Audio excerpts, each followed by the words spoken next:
You didn't shake my hand before the show started. Why would I? Oh, you're talking about Baker Mayfield? No, I'm talking about you, fuck. You didn't shake my hand before the show started. That is not very Drinkin' Bros-ish. Do you think Richard Sherman's going to complain about this on ESPN tomorrow? Dick Sherman? He already did. I know. So not only did he complain, but now they bust out the videotape today. Turns out Baker Mayfield did shake his hand. Uh-oh. So, whoops. Looks like we got a race war on our hands. Man, why even lie about something like that? I don't know. It's a weird flex all the way around. It's pretty weird, yeah. I mean, what's the benefit of that when there's – that's why I never lie about anything that happens in Vegas. If I happen to be dating someone, for example, and they say, hey, I heard X happened in Vegas, I'm like, yeah, it happened. Yeah. Because the only thing you can lie about there is, well, nothing really, because we found out with the Vegas shooter. Well, finally, you can't even lie about that. No, you can't. Even when stuff seems weird, the video evidence will always prove it to be whatever it is. There's right? too many cameras, man. Yeah. Well, too many fucking cameras everywhere. You can't do shit anymore. No. Where there shouldn't have been any cameras last night was at that goddamn Browns game. They should have taken all the cameras out of that. It wasn't good for them, I'll say that. That was one of the worst beatings I've ever seen in the NFL, where a team physically just wanted to give up and get off the field. Baker Mayfield was getting pounded over and over and over again. Yeah, he was like Jodie Foster in The Accused. Yes. Their offensive line is right up there with the Bengals and how shitty they are. It's bad. I don't know that it's that terrible, or if he just doesn't know what the fuck he's doing anymore. Maybe. I haven't really looked too much at because let's face it, Nick Chubb ran for 9,000 yards and 3 touchdowns last week. Yeah. He didn't even have any problem with the goddamn offensive line. And at moments last night, he didn't look like he had a problem with the line last night, Nick Chubb. So is it all on Baker Mayfield is what I'm wondering. And I don't have that answer. Because, I mean, look, let's say you wanted to run an air raid offense like they're doing in Arizona. I mean, why would Kyler Murray? Do that? If anybody's got the tool, like the Cardinals don't technically have the tools to do it. They have Christian Kirk, who I don't even think caught a pass this last week. He was hurt or some shit or wasn't playing or whatever the fuck. And they have 80-year-old Larry Fitzgerald. They don't even have the tools to do it. Cleveland does have the tools to do it. Oh, yeah. Like, all he has to do is throw quick slants and fucking throw the ball up in the air. That's it. Because that's all you have to do. Nobody's going to take it away from Landry or OBJ. Like, those guys are the two of the most talented receivers in the NFL. I don't get it. I don't either. So, but that begs the question: are we talking about Baker Mayfield, or are we talking about the Cleveland Brown coaches and offensive coordinator? Yeah, because what do you do? And look, not to completely shit on the Browns, because I look at the Falcons as the same way.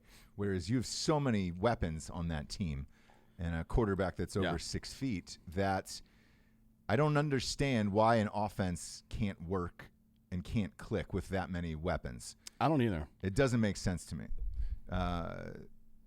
The 49ers offense, look, Garoppolo, I'm still not high on that guy. No, I don't. I think he's a Flacco-style guy, probably. Just a game manager, essentially. But if you can run for 200 yards a game, then it doesn't really matter. Yeah, because they have, potentially 3 running backs who are good. Well, last night, despite the fact that the first one was for 80, Breida ran for 115 yards. Yeah. And then he caught another 20 yards, I believe. And then fucking Coleman. Tevin Coleman went for 97 yards on the ground. So, like, why throw the ball? If you can control the game like that and you have a bruising-ass defense like they have, like, Bosa has really come along. There was some question about the injury, and I'm glad he took the rest of the year off last year. I know it kind of fucked over Ohio State, but he looks good. Yeah, I mean, look. And the 49ers have a good team for the first time since Harbaugh left.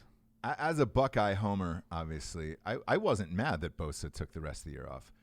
I thought, look, we didn't get to the playoffs anyways. Yeah. So if you're not playing for a national championship at Ohio State, who gives a shit? Yeah. Like, to me, it doesn't fucking matter. I don't.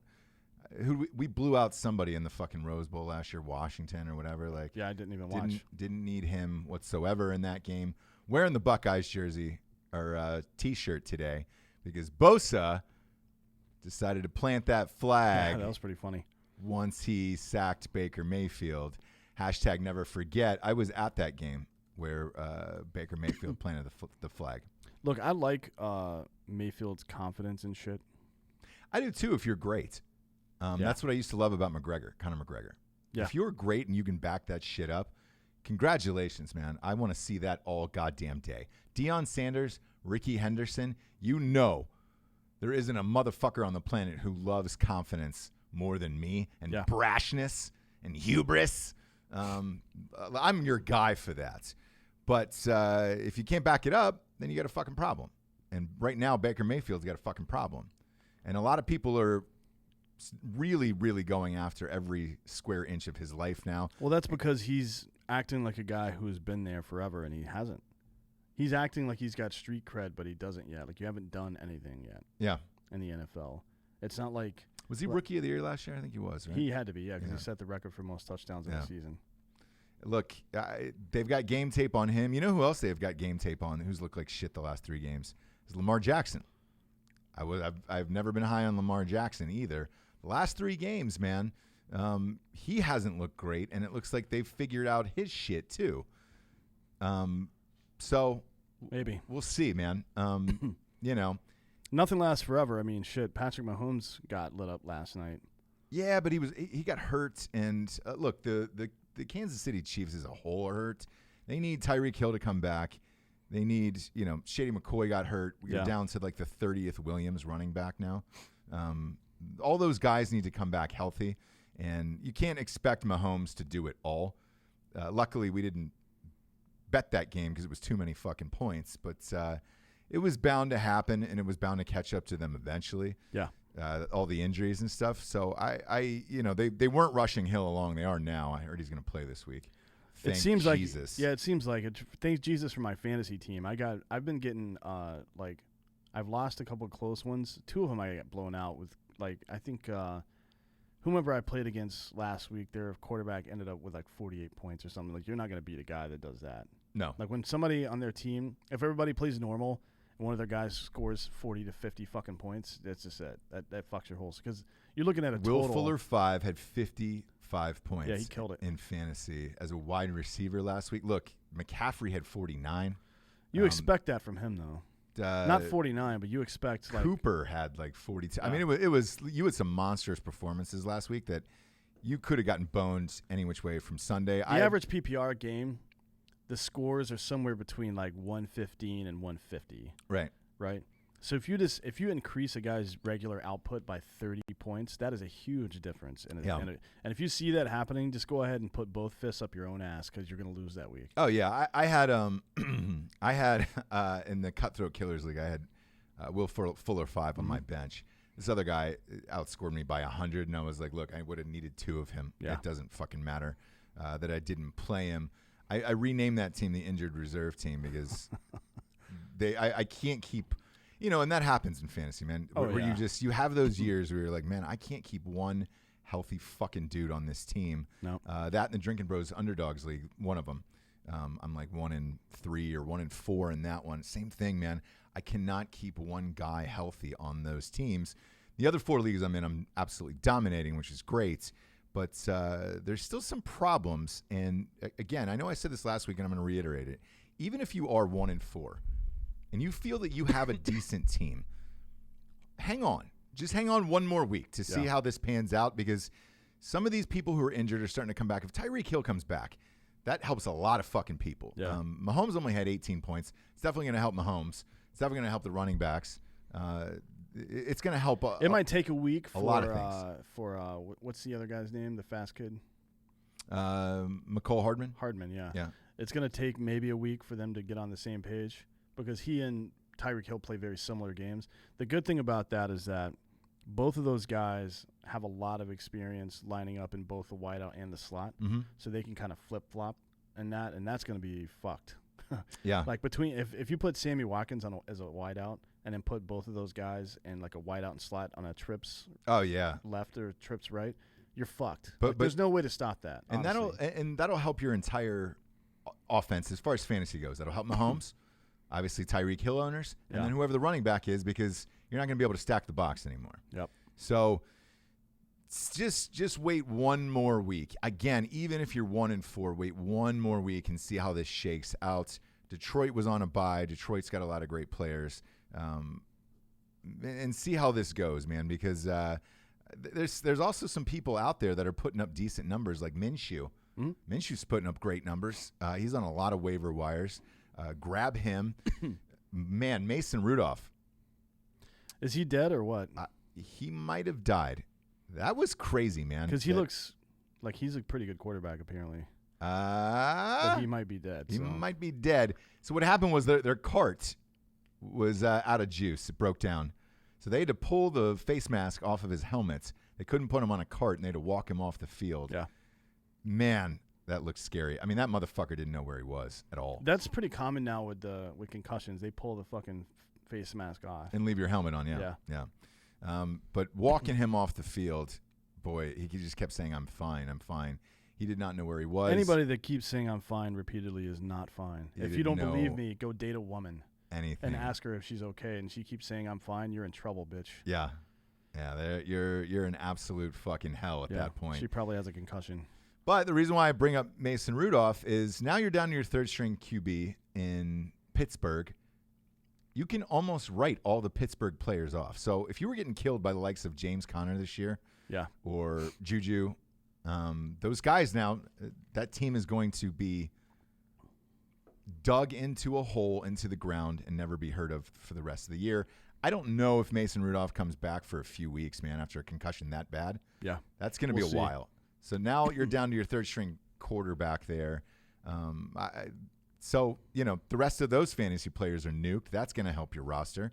And I think this is going to be the telltale week of whether or not you can climb out of the toilet and possibly see the outside world, or if you can just go ahead and flush your whole fucking team down and call it a year here and start trading away, maybe gaining some favors for next year. As always on the sports show, we are brought to you by mybookie.com. And promo code Drinkin Bros will double your deposits. Join Drinkin Bros Sports on Facebook. We are posting all of our betting slips. We have the entire season. Post yours as well. You can bet with us or against us on mybookie.com. Promo code Drinkin Bros. 20. No, it's not 20. It doubles your deposit. I'm so used to saying 20% off for shit. You are, yeah. It's just doubling your deposit up to a grande. Man, monster college weekend. It was. Damn it. You did really well this week. I did really well this week. I did great this week. And my you know who, it was funny, my dad was over at the house, and I said, he watches the show, and he was like, hey, man, I want in on this. Let me do it. And I was like, all right, cool, man. I'll post your picks. Mm-hmm. He won a 3-team parlay. He won a 3 with South Florida. Your dad's been watching college football since for years. 1960s, probably. Yeah. I would say right around there. Since he was a kid, right? So he's been watching it forever. Yeah. So he won 2 out of 3 straight up bets. He picked Ohio State, obviously. Yeah. And Ohio State is just dominating people. They even looked like shit last week, and they were able just to pull it together and just absolutely roll people. That team is starting to look scary, man, because that was a down day, and they still won by 80 against a ranked team. Oof, good luck. I'm super amped about the Buckeyes, but he bet them. He bet South Florida. Not even ranked. I don't even know why he picked that game, to be honest with you. Weird game. And then he picked Iowa. Iowa was his lone defeat. Which, look, Craig Dulesky, if you're listening, Iowa is not real. No, Iowa got housed. So you can stuff that up your asshole, and we're all done with Iowa, I think. And they might be all done after Penn State this weekend. But that was a miserable game to watch between Michigan and Iowa.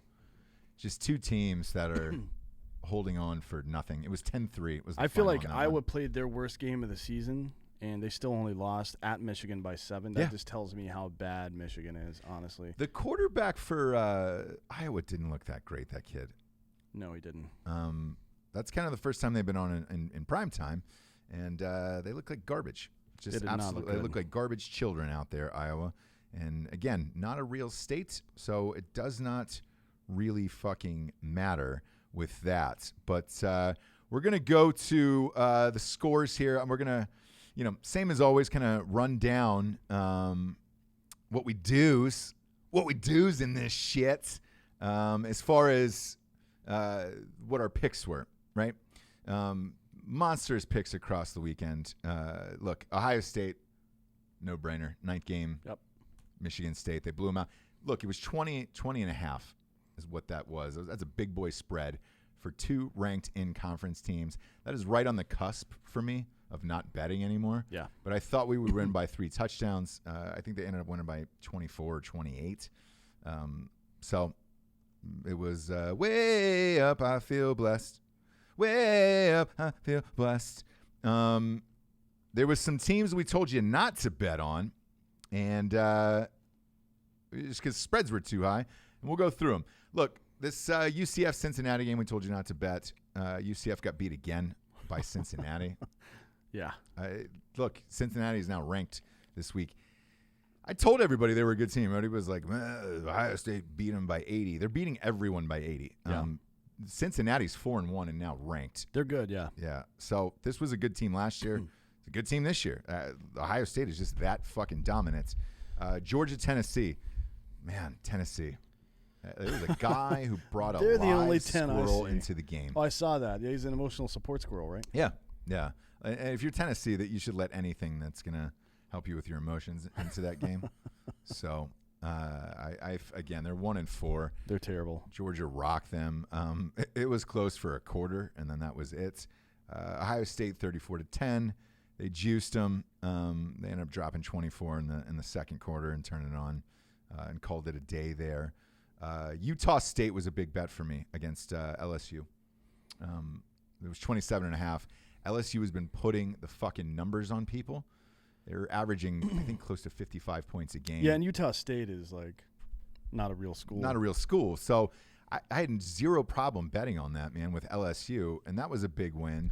I took it down to 27.5 just because I could, but either way I would have won. I did too. I took it down 0.5 point, and it just didn't matter. They're that good, and it's going to be really exciting to see this LSU Florida game this weekend. Yeah, I gotta say, right now, if I had to readjust my way too early picks, which included Texas, by the way, and the CFP. Still can include Texas, by the way, if they win this weekend. We'll talk about that in a minute with the Red River Shootout. Technically, but I think just the way people have been playing, the best 4 teams in the country, in my opinion, are Alabama, Clemson, LSU, and Ohio State.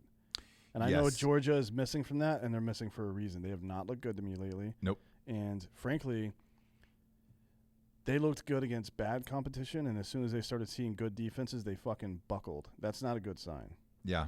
It's not a good sign. Last year in the playoffs, they started in the bowl game. They played great defense, and I haven't really been seeing that either. So, like at some point, one of those 2 engines that drives them has to turn on and go into hyper gear. This is the time of year for it to happen. Maybe it still happens. I don't know. Look, Georgia's problem to me is their wide receivers. They get Swift at running back. Jake from State Farm is obviously their quarterback. He's good, but I mean, you got to throw to somebody. He doesn't have any receivers. They all left. I would like to take him and put him on the Browns right now and see what happens. Well, it might be a possibility next year. He's 6'5". Look, I think he's the most NFL-ready quarterback there is. And if he doesn't go 1, it would be a sham to me. You don't think Tua's going to go 1? I can't. I don't like Tua, man. I don't. He reminds me of Mariota. And, again, Alabama doesn't play that many people, so it's hard to tell how good he really is. Yeah. And then, he went up against a great defense last year finally in Clemson and got his panties ripped off. So in front of his entire family. Remember he flew out like 135 family members to that game? Well, he's Samoan, right? Like Hawaiian? Hawaii? Yeah. Hawaii. So everybody on the island is basically related to each other? I guess, man. No, that's, not. That's a lot of depends people on how far coming you go to back. A game for you to shit the bed like that. Hey, look, man. We've all embarrassed ourselves in front of friends and family. For you and I, it's usually being really drunk. Even as a kid, this is crazy. This is going to sound crazy. This is a totally true story. Even as a kid, if I was nervous before a big game, I would tell my mom not to go. Oh, really? Yeah, because I didn't want any more added pressure on it, where it was just like, you don't want to disappoint your parents or whatever. For some reason, I felt better in front of my dad. Yeah, that never bothered me. I never even noticed that the crowd was out there. If I knew 135 of my family members were flying out on a 5-hour trip from Hawaii to San Francisco because that's where the national championship was. Yeah. I would be just. I think it's pronounced San Francisco, though. Oh, is it? Yeah. Okay. If you're from down south. Yeah. No, I'll look into that. So I'm not with him. And somebody else. There was a great post in Drinkin Bros Sports on Facebook. Again, it's private. Join if you're not a member. Somebody was bitching about Urban Meyer not churning out, unbelievable college quarterbacks. My answer to that post was, it's not his fucking job. And I don't. No, his job is to win college football games. That's it. Every coach. If you're going to be a pro quarterback, that's on your own, and you either have the talent or you don't. Yes, college coaches can help that, but the top priority is to win a national championship. Well, look, a head coach doesn't help that. No. A college quarterback's coach who knows what it takes to make it in the NFL could probably help with that, but a college coach, he's in charge of fucking 90 people. But here is my honest opinion with college and college quarterbacks. I don't think the NFL style wins national championships. You've got to be able to run. You got to be able to pitch the ball. Like you look at Justin Fields and Tua and well, I mean, it's a matter of what the strengths and weaknesses of defense are, right, in the two respective leagues. Usually, it's trying to spy the quarterback. Yeah, in college, and it's hard. That's why Tebow did well. Yeah. That's why, like all these guys. Look, Jalen Hurts. I don't think is going to be that great of a. Probably not. He'll have a couple of good years, probably. He'll be like Lamar Jackson. He'll have spurts of greatness, and then he'll suck the rest of the time. Maybe. But it's like in the NFL, every single lineman and every single linebacker runs like a sub 5.40. Yes. That is not the case in college football, and because of that, you can run the option play. Yeah. If you run the option play in the NFL, you are going to get fucking murdered every single time. Yeah. Because everybody knows instinctively to fill the gaps. It's the best of the best. Mm-hmm. They fill the gaps and they run fast. They're good tacklers. You don't fucking make these guys break tackles very often. Right. It just doesn't happen. Right. So, yeah, I mean, if you're a college quarterback, you want to take advantage of that gap. It doesn't make sense to sit back and throw the ball, really. When's the last guy that's a true pocket passer, except for Trevor Lawrence last year, obviously, that, won, that had dominant season after season? I guess Ken Dorsey, but with Miami maybe, but he never threw the ball over 10 yards. Yeah, and that's why I look at all of the college quarterbacks that are playing today. I look at legitimately, there's probably two franchise quarterbacks that are playing right now. Yeah. And that is Lawrence and Jake Fromm. Yeah. The rest of them, no idea, man, and I wouldn't risk a draft choice on those guys, but look, Lawrence is paying the price, it looks like, this year for that. Well, he's paying the price for not having the same offensive weapons that he had last year, too. That freshman, look, they've got some receivers that are pretty Their goddamn receivers good, are and good, that running back is that Etienne is great. I think it's more on the line that they're having problems. Maybe. I don't know. To me, their defense looks a little young, but I was really surprised, because I hate Paul Feinbaum with a passion, a deep, guttural passion.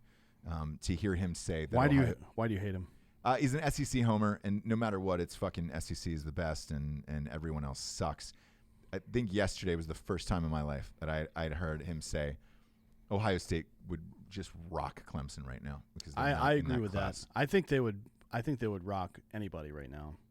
Maybe.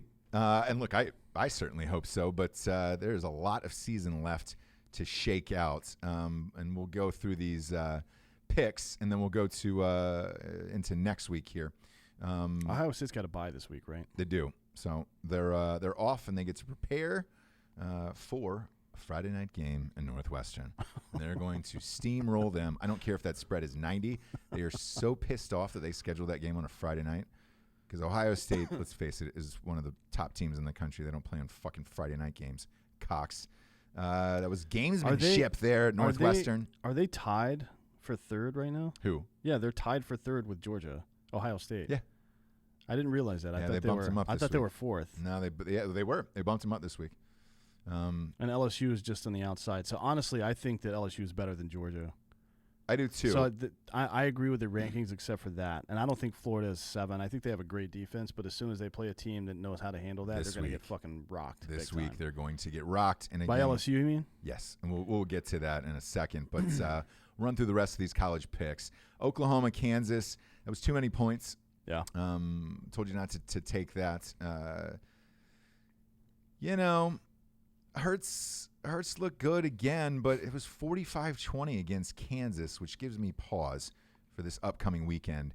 Auburn, Florida, man. I watched this entire game. One of my best friends, went to the game with us. Nick is a diehard Florida fan. So I watched this entire game. This is the second full Florida game I've watched all the way through.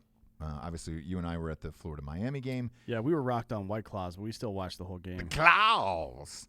I didn't think Florida looked great in that Miami game. Neither did you, obviously. I didn't think they looked good in this fucking Auburn game. I don't think their offense looks good, but their defense looks really good.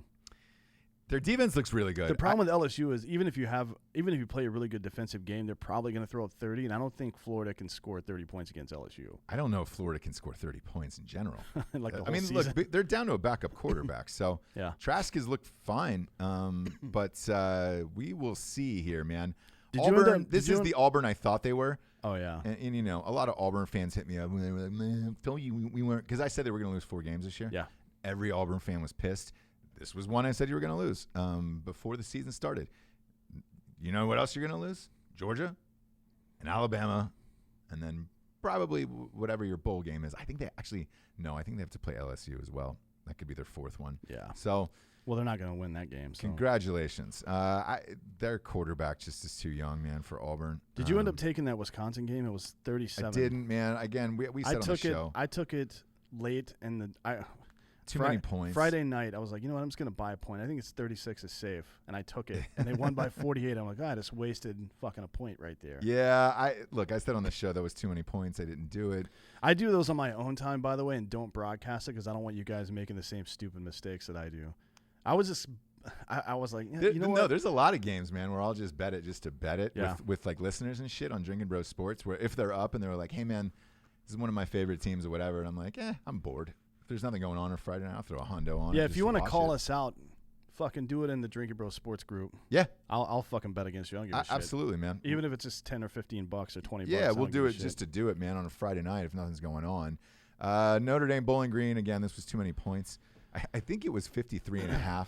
And it ended up being 52-0. It was no, it came down to 45.5. So you would have been safe there, but I don't trust Notre Dame. Notre Dame's actually looked pretty decent this year. I'm not going to shit on. No, I just don't trust. I don't trust them to put up the points. I trust them to play the defense for sure. They have. I haven't looked at the stats lately, but they've got to have among the Power 5. They've got to have one of the top defenses in college football, right? Not that they're in Power 5, but if you put them in with actual conferences. They got a pretty goddamn good defense. Yeah, I will say that. Did you end up taking this Texas West Virginia game? I took it at 10.5. Yep. Did you push? Did you take it at 11? No, actually. When I bet, I believe it was at 10, and then I got it down to 9.5. And somebody asked me to explain this out here because I posted my cards. There's some bets that I love so much that I bet as early as I possibly can. That happened again this week, actually with Texas. Yeah. The spread is 11 against Oklahoma, and I put the fucking house on it. That's way too many points. Again, we'll get to that. But when you bet a half a point on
winning. ... Volume goes dead.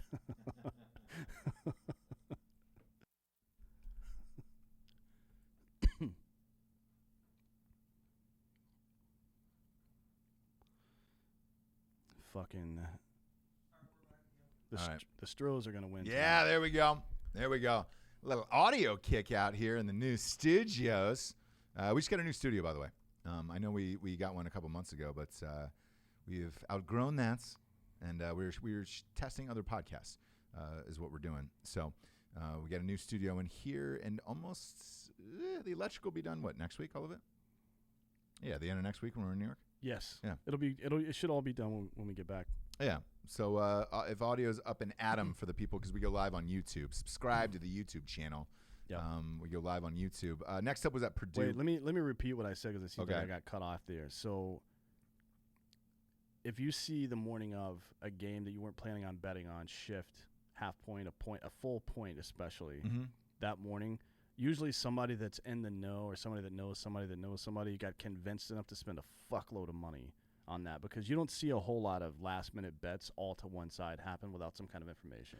You know, it's funny. There's only two teams I do see that on, and they're Notre Dame and Texas for some reason. Well, that's because their fans are homers and they fucking travel with the team.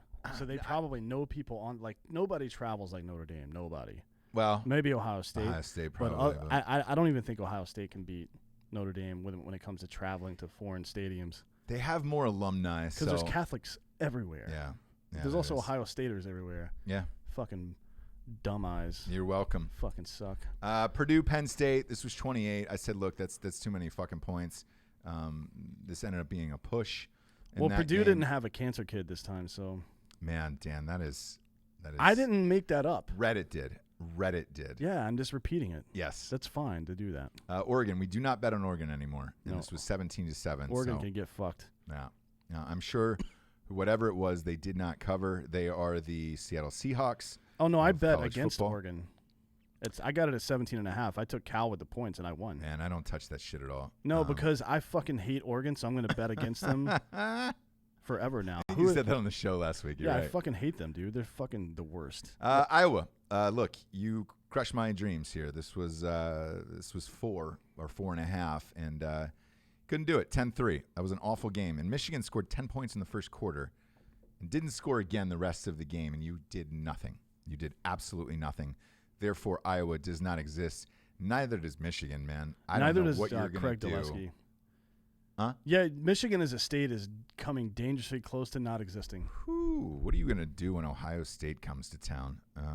That might be the final pair of tighty whities in Harbaugh's fucking bag. Do you think it would be fun if they get – so Michigan gets absolutely blown out by Ohio State, and he walks out, Harbaugh walks out, right, to the 50-yard line on the logo, takes off his pants, folds them up neat, puts them on the ground. The khakis? Yeah. Takes off his tighty whities, folds them up, puts them on the ground, lays his Michigan cap on top of it, salutes him, and just walks off. And the Malcolm X thing, the glasses he wears? Yes. Yeah. That'd be great. That would be because this is the end of his college football career now. I would think, right? I don't know who else is going to replace him, but good luck. Good luck against Ryan Day and the boys right now. Yeah. This Washington-Stanford game, man. Look, the Trap 12 is what we call it. Stanford has been terrible all year. Washington is ranked 15th. Stanford trashed him, beat him by 10. And if you're betting Pac-12 games, good luck. Good fucking just flip a coin in the air, throw it around. Go Asia with it. Throw it in the plane engine. That's what they do. Before they get on a flight, for good luck, they throw pennies in the fucking engines. So that's what you might as well do. Wait, who does this? Asians. What Asians on what fucking team? Asians in real life throw pennies for good luck into jet engines, and then it causes the jets to get all fucked up. That's what it's like betting on a Pac-12 game. I got to look this up. Yeah. Is this real? Please do. Yeah, Jesse rails about it all the time on Ross Passion Revolution. Next up, always bet on Boise. They covered again, man. That was a fun one. I bet it there was like 3 Boise State fans who were like, "Hey, man, I didn't see you post that Boise bet." Yeah, and I was saw like, that "Oh, I'm sorry. Here we go." Yeah, I bet on that one too. Yeah. Always bet on Boise, man. 22.5, they covered. That was a fun one. Look, this Oklahoma State Texas Tech game, we told you not to bet, and it was a shootout. Yeah, ended up being 80 points, and that's exactly what happened here. Was Oklahoma State got upset, and look, when you're going against two schools with no defenses, and everybody's winging the ball around, anything can happen. I mean, it's an entertaining game. Yep. I like betting on those because you know that whoever has the ball last is probably going to win. Yeah. It just makes the fucking game fun to watch. It's fun, man, and I think we told you to look out for the over. I don't know what it ended up coming in at. Which game is this? Oklahoma State, Texas Tech. I want to say it was like 76. It was 63.5. Was it really? Oh, yeah. Well, they smashed it. I didn't take it. But the other one was Tulsa, SMU. I said, hey, man, SMU is 24. A pretender. Good luck with that, man. Don't bet that. That ended up going 3 overtimes against Tulsa. Yeah. So no on all of that. And then NFL-wise, boy, I hate to keep bringing it up, but it was such a beautiful victory for me to start off the week with Rams Seahawks. Mm-hmm. God damn it, man. My hatred for the Seahawks as a team and Russell Wilson continues. He looked great. Look, he had 4 touchdown passes, although one of them he was definitely trying to throw away, and Tyler Lockett just happened to make an amazing catch. Yep. And the Rams should have won. I was surprised to see Legatron miss a 42-yarder. Yeah. The buzzer. What the fuck? Either way, spread was 1.5, and they won by 1. You got lucky on that one. Covered by a half-point Holloway. There is no picture of Russell Wilson on my desk, and I had a nice conversation with that dude who was just like, man, fuck. Russell Wilson started crying after the game, too, on week 5. Yeah, what's he crying about? I took a picture of it and sent it to that guy. It's not like LeBron winning a championship in Cleveland finally after all those years. I know. It's like, dude, you've already won a Super Bowl. It was embarrassing. So what I did was I paused my screen, and then I screenshotted that, and I sent it to that guy who always sends me those gay Russell Wilson pics after he wins. So you can enjoy all of that. This is a Russell Wilson free desk because of my greatness and my disbelief in the Seahawks. Cardinals at Bengals. What won this one? Spread was 3. We took it down to 2.5. It's in Drinkin Bros Sports, but that was a fucking close one, man. That was actually way too close for me, but I called the first Cardinals win, and that was nice. Bills Titans, another win. Josh Allen, man, he doesn't have a lot of talent wide receiver wise on that team. He doesn't have any running backs on that team. He's using Frank Gore. Frank Gore is his starting running back at 36 years old. Look, man, Frank Gore is still doing it. He is. And Josh Allen keeps winning games. The Bills' defense is lights out. And Josh Allen, man, look, I've said this a million times, and I'll beat this horse to death one more time. Before last season started, he was my favorite quarterback. I thought everybody should draft him. This kid is going to be scary good if he ever gets some fucking talent around him, because he's got a gun. Yeah. And he can run, and he's a big boy, dude. But it's good that the Bills are 4-1. That's really fucking fun for everyone. Dude, watching all those videos before and after the game, #Bills Mafia. Mm-hmm. It's just so goddamn entertaining. I love the fact that they're 4-1. I'm amped about that. Did you see Homeboy's shoes? Oh, man, I can't remember who it was now. One of the Bills players had a design on his shoe that was like a table being broken. Did it really? Yes, it was fucking legit. Oof. I love that shit. I do too. Bears Raiders. Told you not to bet that one because I didn't know what was going to happen. Chase Daniel ended up starting that one. And you know, it's a weird game. The Bears are a weird team now, man. Me personally, I think they should use Tyreek Cohen more. You know, last year they gangbanged people with Tyreek Cohen and Jordan Howard, and now they don't. They're using that Montgomery kid, and, you know, they don't have receivers and shit. They still have a great defense, but, you know, the Raiders put it on them. I don't know what happens with this Bears team now. They don't seem to have an identity without a real quarterback. Yeah. And I don't know how much longer Trubisky's out for. He's got one of those weird injuries that's inside your flexor or whatever the fuck that is. So could be 4 weeks, could be, you know, next week he could be back. I don't know. What about the Raiders? Are they legit or are they just sweeping up some garbage right now? They're playing hard, man. Look, Josh Jacobs is probably pretty close to Rookie of the Year right now. he's been great at running back. Derek Carr is doing the best he can with this team that he has, and they're 3-2. So good on him, man. They're playing hard football. Here are their receivers. Forrest Moreau. Yeah. Any idea who that is? No. Trevor Davis? Nope. Darren Waller is the only one whose name I know. Waller's a tight end, though. Yeah. I don't even know any of the receivers. The only person Derek in fantasy Carrier? I have is Waller, and I would love to have Josh Jacobs, but that's about it on that team. Yeah, Josh Jacobs he's good. Buccaneers at Saints. Man, I've picked against the Saints for the last 2 weeks because I do not believe in Teddy Bridgewater. He finally decided to play football this week and had 4 touchdowns against a high-flying Buccaneers team that, for the last few weeks, has finally got that offense clicking, and they've been dropping 50 on fools. Look, there was a bunch of Saints fans who got on me in Drinkin' Bro Sports and said, hey, man, keep betting against the Saints. We're fucking for real.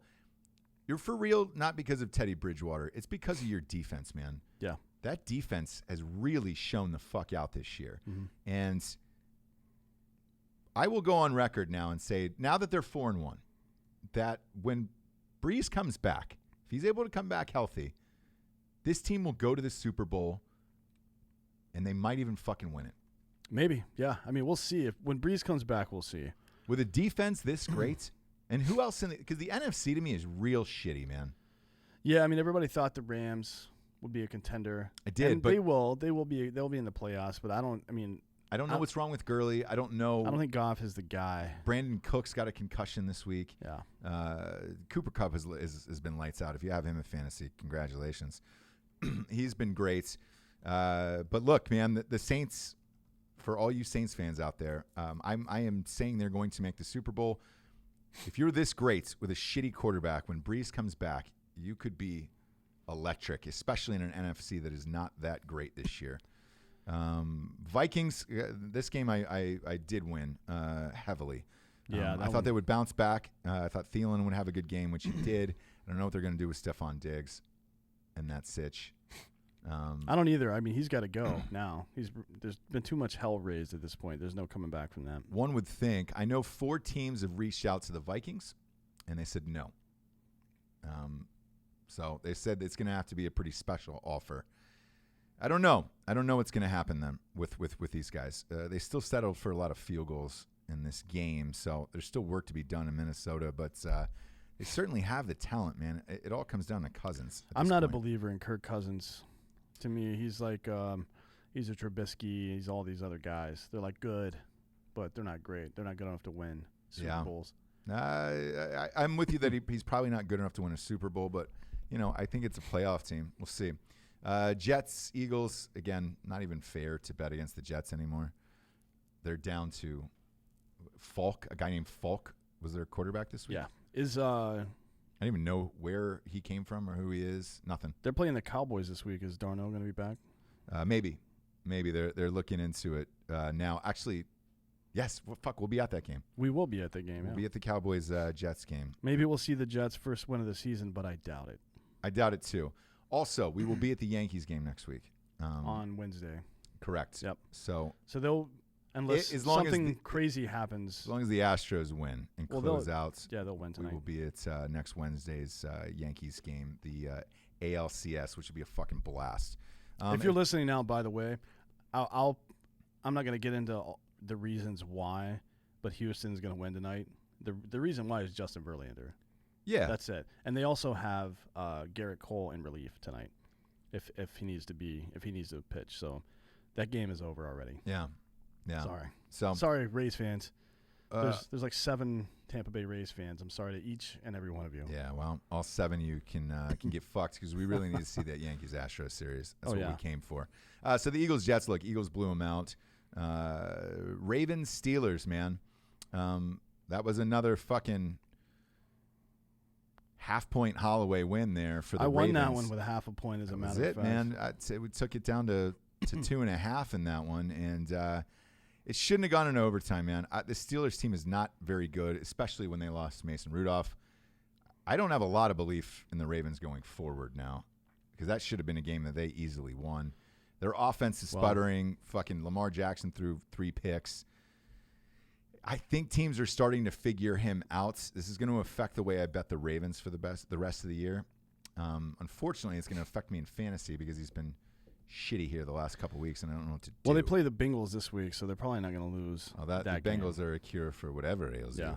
But then they got to play the Seahawks and Patriots, two of the better defenses in the NFL. So they're probably going to get butt fucked both of those times. Yeah. The division they're in, though, is the weakest in football, so they'll probably still win that division. It's I don't Steelers, know, Bengals, and Browns. So they got to play. They're playing the Bengals this week.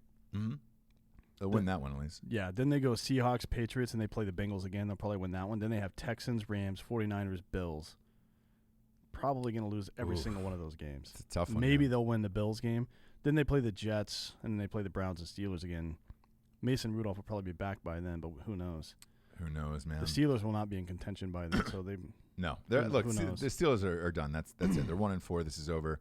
They're on their third string quarterback, and I'd start looking for trades for Connor and those guys and Juju if you're out there in fantasy land because they got nobody to throw to them. No speakable offense. They tried a bunch of those trick plays again. They didn't work last week.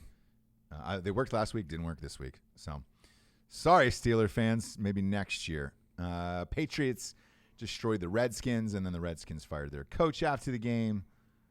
I don't understand what's going on. What I heard was that the ownership was split on drafting a quarterback in Haskins, and that's the reason why he's not starting. Half of the organization doesn't like him. The other half does. So what do they want to do? Just stick with Case Keenum into perpetuity? They're going to play somebody else again this week. He's not going to start. And remember that old dipshit coach for the Raiders? He's now the interim coach. Can't remember his fucking name, but he was such a pussy with the Raiders. And he's now your coach there. Have fun with all of that. Bill Callahan? Yeah, that's it. Callahan. God damn it, what a pussy that guy is. That whole organization for the Redskins needs to be blown up top to bottom. Yeah, I mean, from ownership down to the GMs to the coaching staff. I don't understand why everyone blow it up. Like as soon as you know the critical pieces of your franchise are done, like Roethlisberger, for example, just blow it up. Yeah. Like the whole part where you pretend like you're still a contender for the next few years, all it does is set you back on your rebuild. Yeah. Like I don't know if it's hubris or they just don't know they want to stay competitive because they don't want to lose the fan base or whatever. But I feel like fans are smart. If you tell them, if you come out and say straight up, hey, we don't think we have much of a chance without Ben as quarterback, so we're going to blow this shit up, give us a year and a half or so, and we'll put a better team back on the field, I think fans would respond to that. You think, and then you look at situations like, what's going on in Miami and then you think, well, I feel like Miami fans have been pretty affable about the whole thing. Man, there's about 10 people going to those games. Oh yeah, they're not going to keep going to the games. No.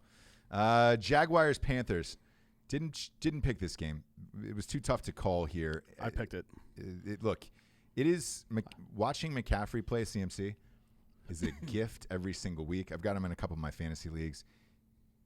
To me, he is the MVP of the NFL this year. I feel like and I've got Mahomes at second. I want to start calling him White Harambe because to me he looks like a gorilla in a man body. Yeah, he looks like every part of him is muscle, and he moves faster than humans should move. Yes, he sees things before they're happening and reacts to them. Like the play where he dove into the end zone. That wasn't even the most impressive part of that individual play. No. The juke move before that. Yeah. Where he stopped he's running probably somewhere between 15 and 20 miles per hour. Yeah. Give or take. He stops on a dime, scoots a little bit to his left, and he's back at full speed within 2 or 3 steps. That's incredible. He's like Bo Jackson, basically. And look, this was actually a fun game to watch, man. Look, I watch all their games just for him, to be honest. The Panthers are always on here because we live in North Carolina, obviously. But they were going against Minshew, and I keep waiting for Minshew to fail, and he looked good. This was a 34-27 game, and it was close. Yeah. And I didn't know who was going to win. I didn't bet it. That's why. And it was fun all the way around to watch. And I can't believe I'm saying that about a Carolina-Jacksonville game. And I wouldn't have said that if Cam Newton was playing or Big Dick Nick. Honestly, if Cam Newton was playing, they probably don't win the game. Probably. But they're 3-2 now. I mean, Minshew was he was 26 for 44, 2 touchdowns, no picks. And Fournette ran for 108 yards. They just couldn't get the ball into the end zone enough. I mean, look, 27 points is a lot of points. So you're on the road. Carolina's got a, Kuechly and those guys has got a decent defense. So it doesn't help that they have a lot of, I don't know what you would call it. They have a tumultuous locker room right now because of Jalen Ramsey and all that bullshit. Yeah, they got to get rid of him, man. I don't know what the pause is on that. He hasn't played the last 2 games. So what do you care? And if by not trading him, what are you going to do with him then? They're just at the end of the year. Right now, he's getting paid to not play. Yeah. And what are you going to do with him at the end of the year? Get picks. Move on with your fucking life. Yeah. Trade him to Kansas City. Let's get it over with. I got a lot of thank you messages for the Falcons. You're welcome for that. I told you they were done for the year. I took the Texans big on that one. Feel free to bet against them and enjoy your entire life with that. It was 53-32 in that game. That was the only other game I bet this week. So I bet Cardinals, Vikings, Steelers, Panthers, or Jags, and Texans. And I won all those except for the Jags, obviously. Here's what I can't figure out. There's a lot in the NFL this year, but fantasy football-wise,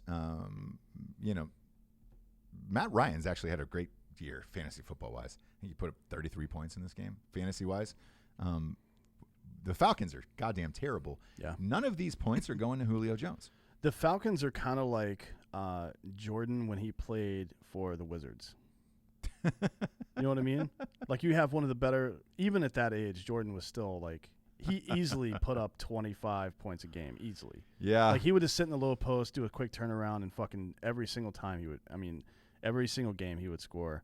But it never translated into wins because the rest of the team was that goddamn bad.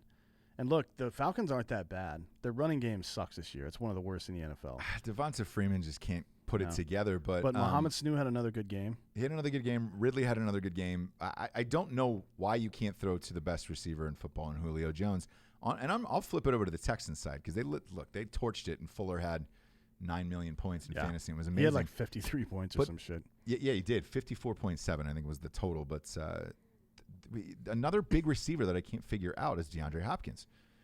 If you look at the top 3 receivers, we'll go top 4 that were off the board in fantasy football. Yeah. It's probably DeAndre Hopkins, Julio Jones, Odell Beckham Jr., and Devontae Adams, who's hurt. He's out.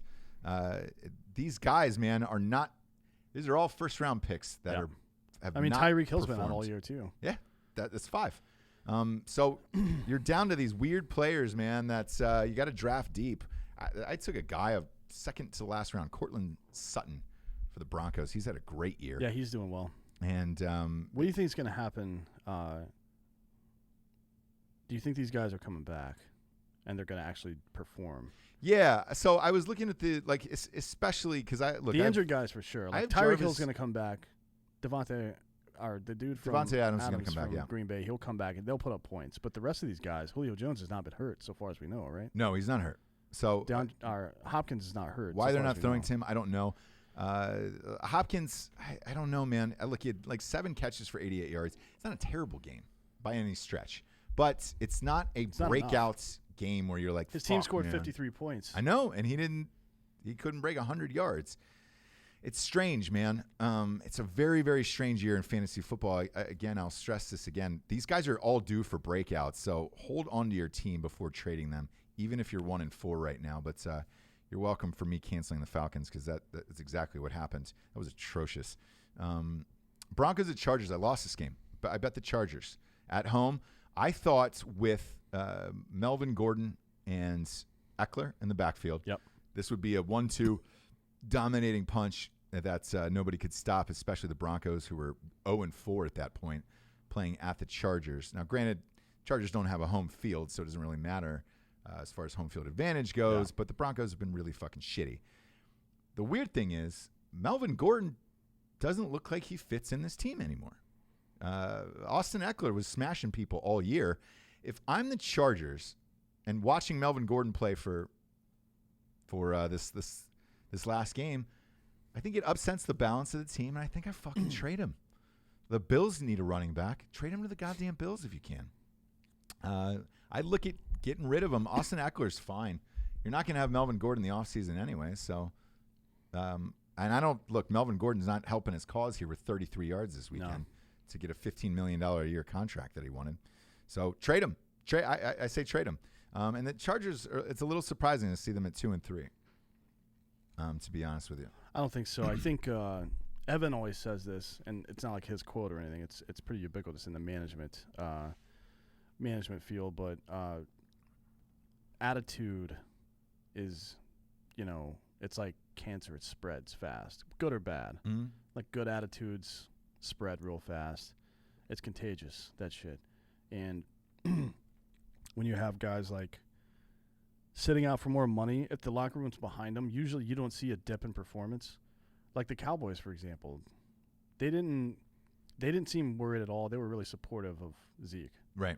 And when he came back into the locker room, he just came right back into the game. Like, say what you want about his performance so far, he's been up and down, but it doesn't seem like they're having locker room issues over it. Now, the Jags are a different story, and the Chargers are a very different story, and it's because I think there's too much. Like, those guys are talking shit. Jalen Ramsey's on the news talking shit. Right. Whatever you want to say about Zeke, like, oh, he's in Cabo or whatever the fuck, at least he was not talking shit. And he wasn't near the television. team, yeah. Yeah. But, yeah. I agree. That's all. What I'm saying is I agree with you. They got to get rid of this guy. Gordon's got to go. I say get rid of Gordon and go with Eckler, man. Eckler was crushing people all year. And draft a fucking great. another running back this year and like the late first round or middle first round. You're fine, man. But I think the Chargers can get back on track. I'd like to see him trade him. You know who I didn't take any shit from this week? Not one word of shit talking was Browns from fans? Packers fans. Oh, yeah. Packers fans. Packers beat the Cowboys. Yep. And I wasn't expecting it. I actually bet on the Cowboys, actually. Because I thought, this is what I said on the show last week, that Aaron Rodgers is coaching that team. You have a great running back in Aaron Jones. Let him be fucking Aaron Jones, and you can smash people. You don't need to play hero ball all the time. And I thought that Aaron Rodgers' ego, and let's face it, because he is the coach of that team. LaFleur is just his puppet at that point. He's the Prince of Wales puppet, where he just kind of looks like a mini him, and he's touching other people with him.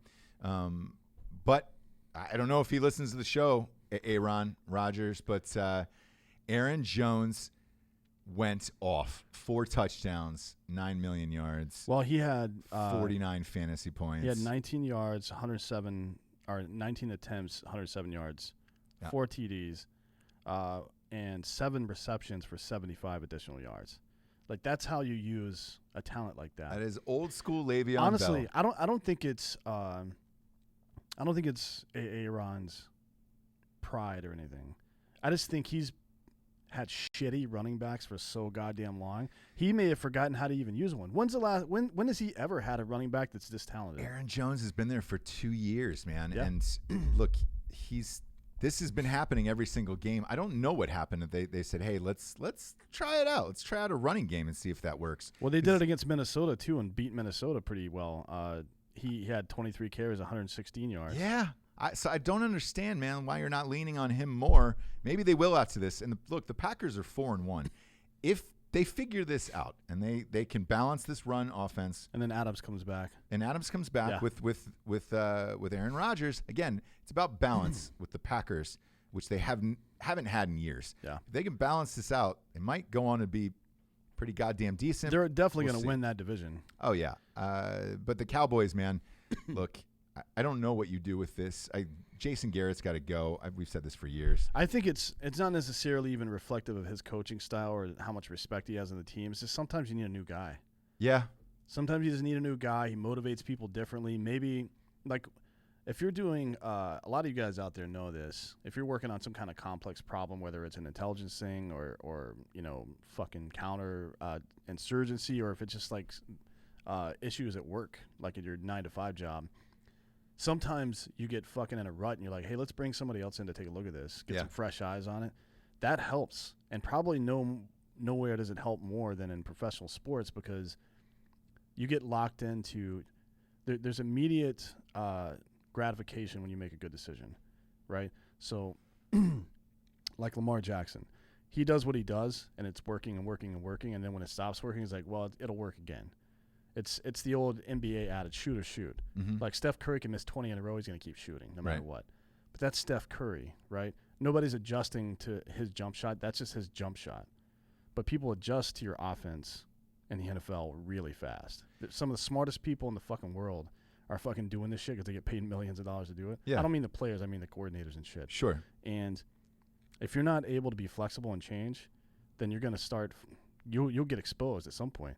Nobody's perfect. I mean, we saw with Mahomes this week. Yeah. He got exposed this week. He did and he didn't, man. This, by the way, to put a little bee in this bonnet of this Cowboys team, I don't know what to do here. A new coach is all. I think that's all they really need is a new, and it doesn't even matter who it is. I don't know if Prescott's that guy, and they still haven't paid him, so maybe they're trying to figure that out as well. Because look, Amari Cooper's look lights out, and Zeke is Zeke. But I don't know. I don't know what you do here, but they got to do something because they've gotten trounced the last 2 games here. Well, they've got an opportunity to let Prescott go this year, right? They do. So I don't know who they would sign. Like, another question is, what happens with Minshew next year when Foles gets back? I don't know. And he's under a nothing contract after being drafted in the 7th round. Yeah. So we'll see. The Colts-Chiefs, look, this was too many points. We didn't bet it. This one was not that surprising to me. Mahomes got hurt. Mm-hmm. He was limping around for the better part of 2 quarters, and he still almost brought them back to a victory in this. This team's just got to get healthy at this point. They need the running backs back. They need Tyreek Hill back. Mahomes is got to be healthy. He's got an ankle injury that he aggravated twice in the second half of that game. So they just got to get healthy. I'm not worried about the Chiefs. Look, no team goes undefeated. It is what it is with this one. The Browns, though, man, this Monday night game, they were listless, and they quit. I mean, they absolutely quit. The offensive line quit on Baker Mayfield and let him get killed over and over again. Man, that's another thing with this team. We've talked the last 3 weeks about their offensive line and how they spent a fuckload of money bringing in skill positions and didn't do a whole lot to bolster the offensive line. Mm-hmm. But a lot of that is effort. And do you think there might be a problem in the locker room? Because, it's commonplace for a quarterback after a win to take the entire offensive line out for dinner. Right. Or whatever, buy him watches or whatever the fuck these rich assholes do. I feel like they're not working very hard to protect that guy. Or maybe they're just not that good. But, he's running for his life constantly. And he doesn't get sacked that much, to his credit. Because he has good pocket awareness and shit. He had sacked last night. But if Bosa's coming around from the end, mm-hmm. if you're rolling out to the right, and the fucking left end is making it all the way around your blockers and then tackling you from behind, that is not good offensive lineman. I think it's 2 things with the Browns. I think Baker Mayfield, they have tape on him. Yeah. So they know exactly what he does now, and I think some of these disguises they're throwing at him that he's never seen before in his 2nd year, he just looks confused out there the entire time. And there's plays where I feel like he should run, just running up the middle for 10 yards. There's plays where he just, chucks it downfield. He just looks lost out there. And when I talked about giving up on yourself in a team like this with the Browns, you have OBJ and Jarvis Landry, who are best friends. If you have a quarterback who can't even throw the ball to you, man, those guys are going to give up on you real fast. Yeah. Even when OBJ went back to return that punt last night and then fumbled it, he ran around and then just looked like he just threw it in the air to the other team, and it was like, we're all done here tonight. And then the Browns, man, it was weird to see them bring in a backup quarterback last night with 5 minutes to go. That was weird, yeah. So I don't know if that was punitive or if they just wanted to get him out so he doesn't get injured or what, but either way, it was a bad look for everybody. Yeah, man. So we'll see. The good news is the Dolphins didn't lose this week. Yeah. Did they? They had a bye. Somebody's going to lose this week. That's all I know. Well, we'll get to that. Let's get to the sponsors that we have here, because we got, obviously, ghostbed.com/drinking bros. Look, ghostbed.com is they're doing something special with a 36-month pay-as-you-go, no-interest program. It's $38, man, is what it came out to, a bunch of people said. Yeah. I was like, fuck. Can't believe that. That's pretty goddamn amazing. You mean $38 a month with no interest? No interest Yeah. for a bed. And that's crazy. Good for you, Ghost Bed. Shit. That's kind of amazing. Best. They're the best. Best in the biz. We're doing an ad for them afterwards, after the show today. Oh, really? Yeah. So, young Jamie, tell Ibrahim to stay tight, because we're gonna do a spot for those guys today. We love them, man. We said, look, you can plaster our faces wherever you want. We love the Ghost Beds. We sleep in them all the time, and they just Jared just is getting another one because he's got that huge house now. Yeah. So he's getting the Ghost Lux mattress, which is nice. The jam. And they sent me the Kang. The Kang. Yeah, the Kang. Look, they got Cal Kings. They got everything, man. Oh, yeah. Every time I have a bruiser over, she's just like, wow, these are actually really good. I'm like, yeah, because they all listen to the show. Yeah. I'm like, I told you. They're really good. And so the pillows. Pillows are that's the only reason I do it. I'm not actually a philanderous dude. Yeah. It's just all about Ghost Bed. I just need to get women in that bed so they know that it's a great bed. Then they go out and tell their friends. Exactly. And then you can get their panties off. If you're military or first responder, you get an extra 15% off of everything, including the adjustable bases. Go to ghostbed.com/Drinkin Bros today. D'Anthony, you were wearing one of our new products, Felix Gray. Yeah, they're fucking dope. Yeah. So these glasses are the ones I think we've mentioned them a couple of times. We have, and then I think they were just listening to the show, and they became a sponsor. They're you wear them all the time, and so does Jesse. Yeah, I was already wearing them before, and they just sent me some extra ones. But these are so you've seen those glasses that block out blue light from computer screens and phones and shit like that. Most of them have like these deeply yellowish tinted lenses, right? They look like shit, frankly. These, I don't know how they've done it, but somehow they've managed to grind it up into the glass, the chemical or whatever it is that blocks that shit out, so you can see that they're like completely clear. Like, if you're watching on YouTube, man, like if you see them, you're like, hey, is Dan wearing like a set of joke glasses? No, man, they're real, fucking awesome. So they make prescription glasses you can order, or you can just buy these normally. They're fucking dope. Let me find the. Well, here's the weird thing about these glasses, right? And it makes sense because I was wearing them the other day too to test these out. Like, dude, you don't realize it, but the average American is spending about 11 hours in front of a bright screen, whether it's your phone or your TV or whatever, or computer or whatever it is. And everybody's been wearing these fucking glasses. I didn't understand. I thought it was like a hipster thing. And then they were like, no, man, this is to block out all the shit. So, you're not going blind by the time you're age 32. No, for real. I mean, your eyes start to degenerate sometime in your late 20s either way. Yeah. And we've exacerbated that quite a bit with adding all the fucking screens and shit. And if you're like me, if you're a military dude that's been around a lot of explosions and shit like that, or jumping out of planes and banging your head on stuff, you probably get headaches quite a bit, and that shit only makes it worse. I got to tell you, I don't like taking pills. I'm not like you. Sure. Well, Dan, you're telling tales outside of school. No, right you've said on the show a million times. Isn't one of your fantasy team names White Claw and Pills? White Claw and Pills.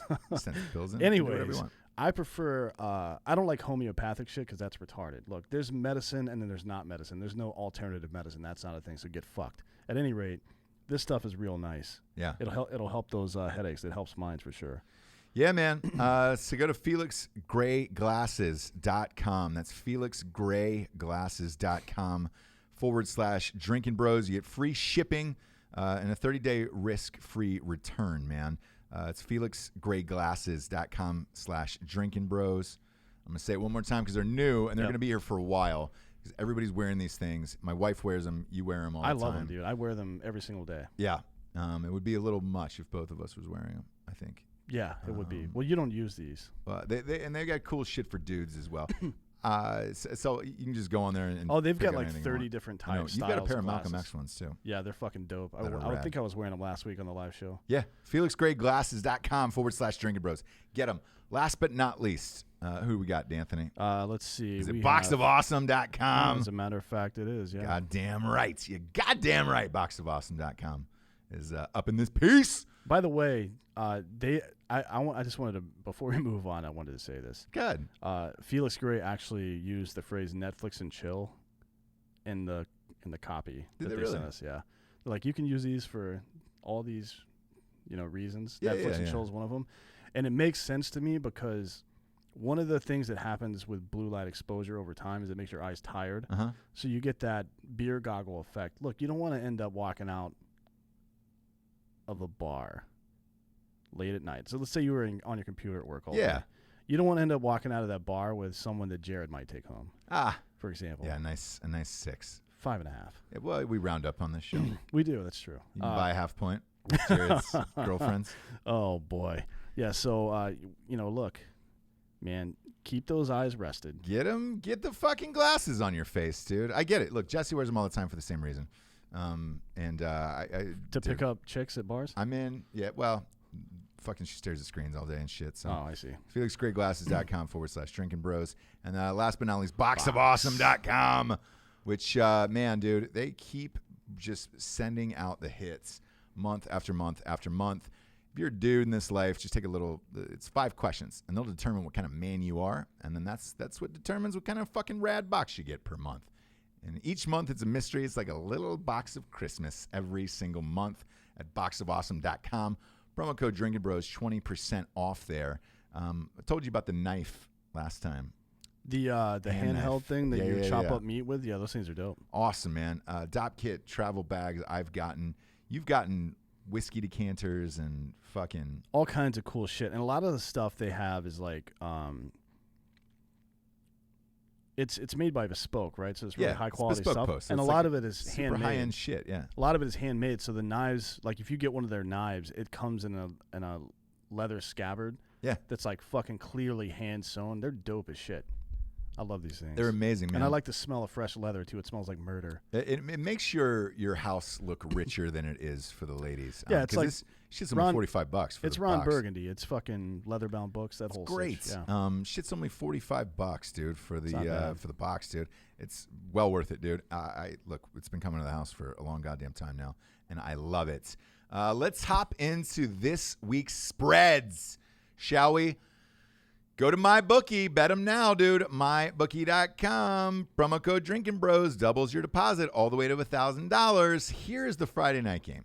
Number 20, Virginia. I'm waiting for this team to fall out of the top 25, so we don't have to talk about Virginia anymore. They're clingers. They're playing Miami, who is not ranked. Miami is 2-3, and the spread is Miami by 1.5, -1.5. So you're the underdog and you're ranked. I'm going to if I've actually got it at 2 now. Yeah, it's going up. I was just going to say I'm betting Virginia in this one. So I'm going to take Virginia in this one. Their only loss thus far was Notre Dame. And they didn't look terrible in that game. It was a 2-score game, but they didn't look terrible in that game, which, and I don't know this Virginia team very well yet, because this is their first foray into college football, it feels like to me, ever in the history of their college program. They're great at tiki torches, but not so great at football. But I'm actually going to take them this week. And if that line went up to 2 already, that means people are already betting Virginia.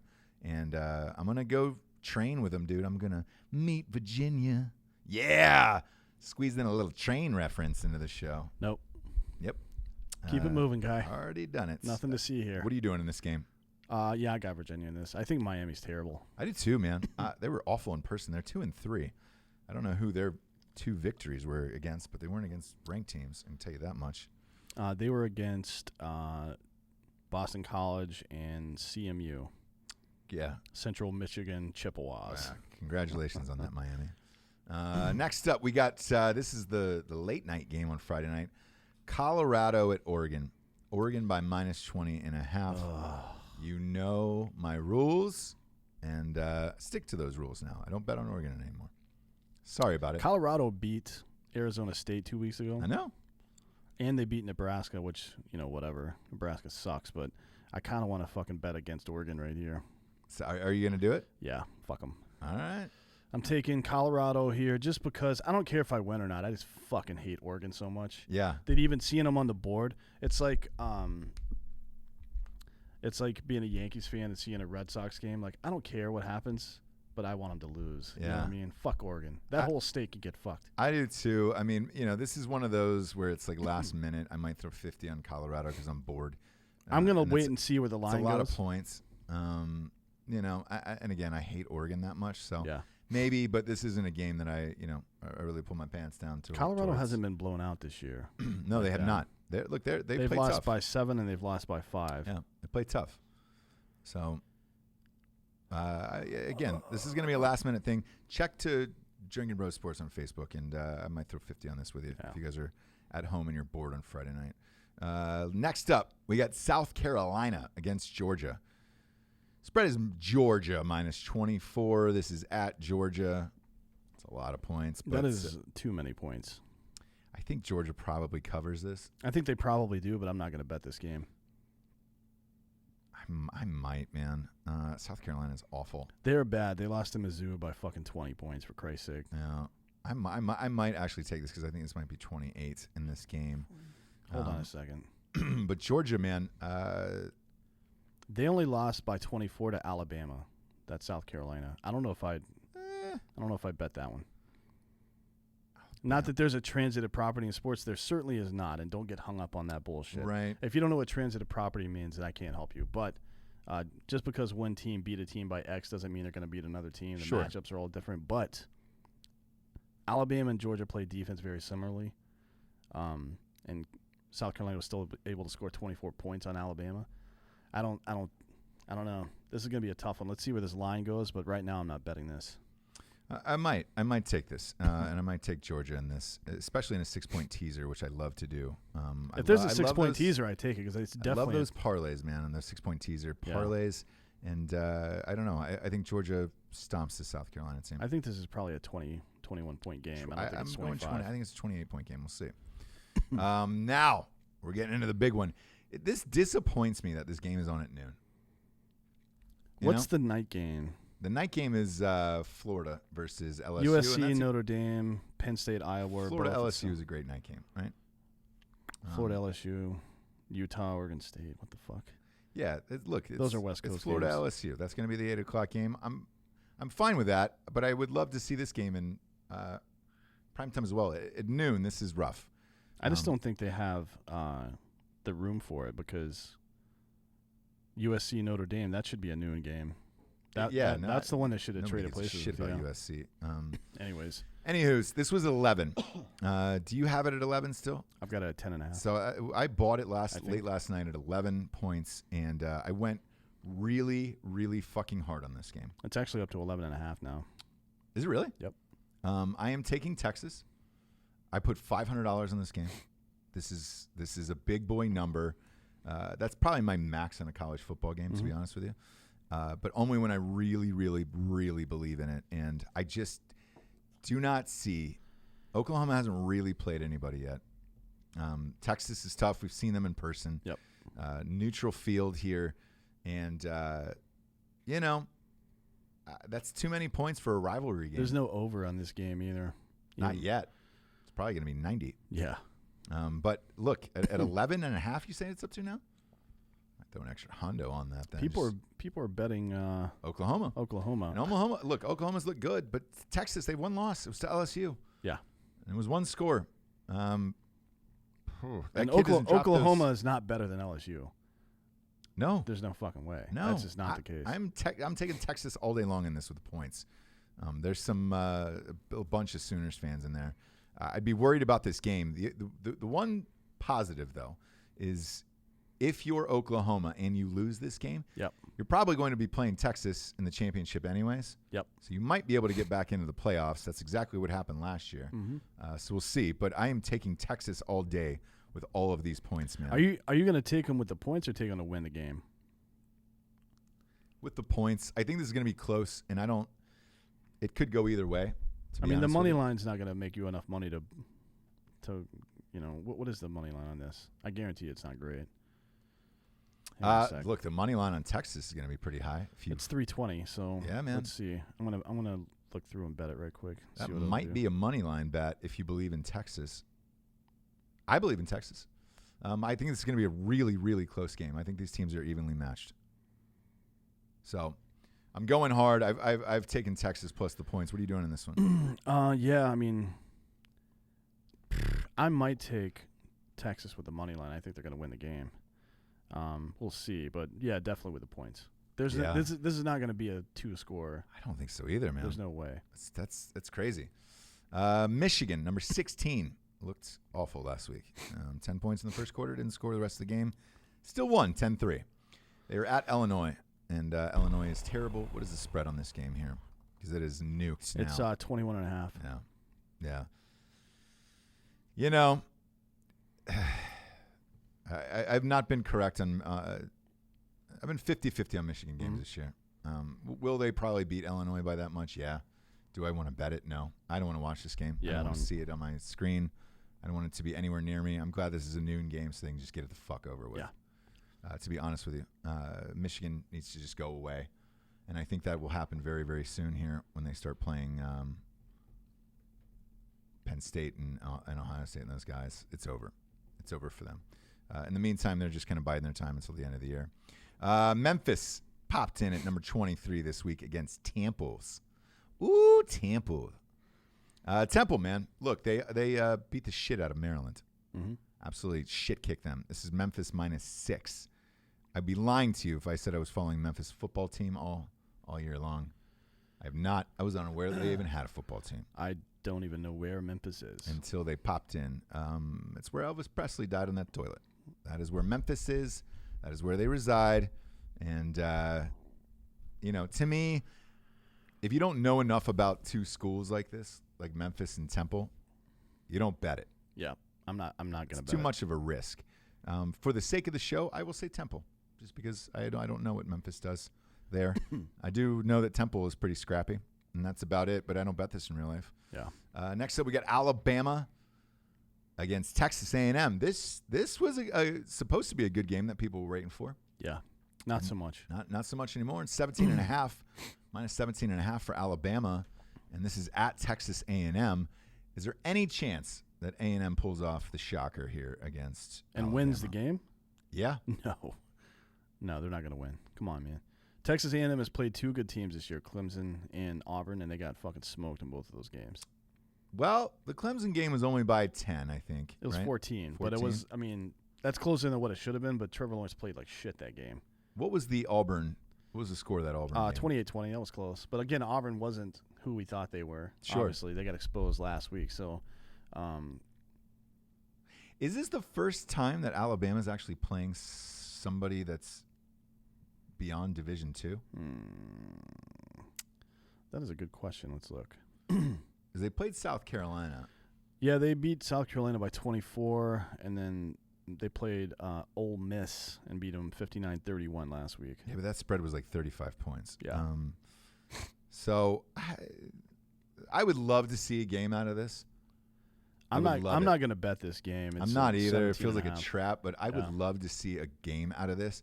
And I think if Texas A&M is going to get up for one game this year, just one, they're going to do it at home in Alabama, and this might be closer than you think.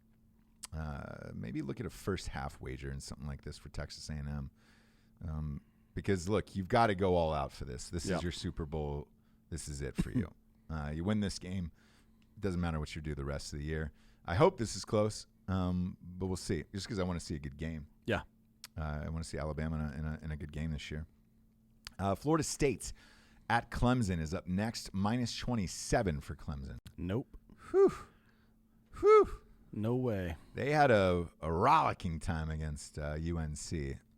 And they should have lost that UNC game. They did not. Man, an in-conference game at 27, that is a lot of points. I realize Florida State is not very good, but I don't touch 27 points, man. I feel like a fucking downer in this, but that's 27 against a conference team, man. That's tough. Unless it's Rutgers, for Christ's sakes. Yeah. But do you touch this at 27?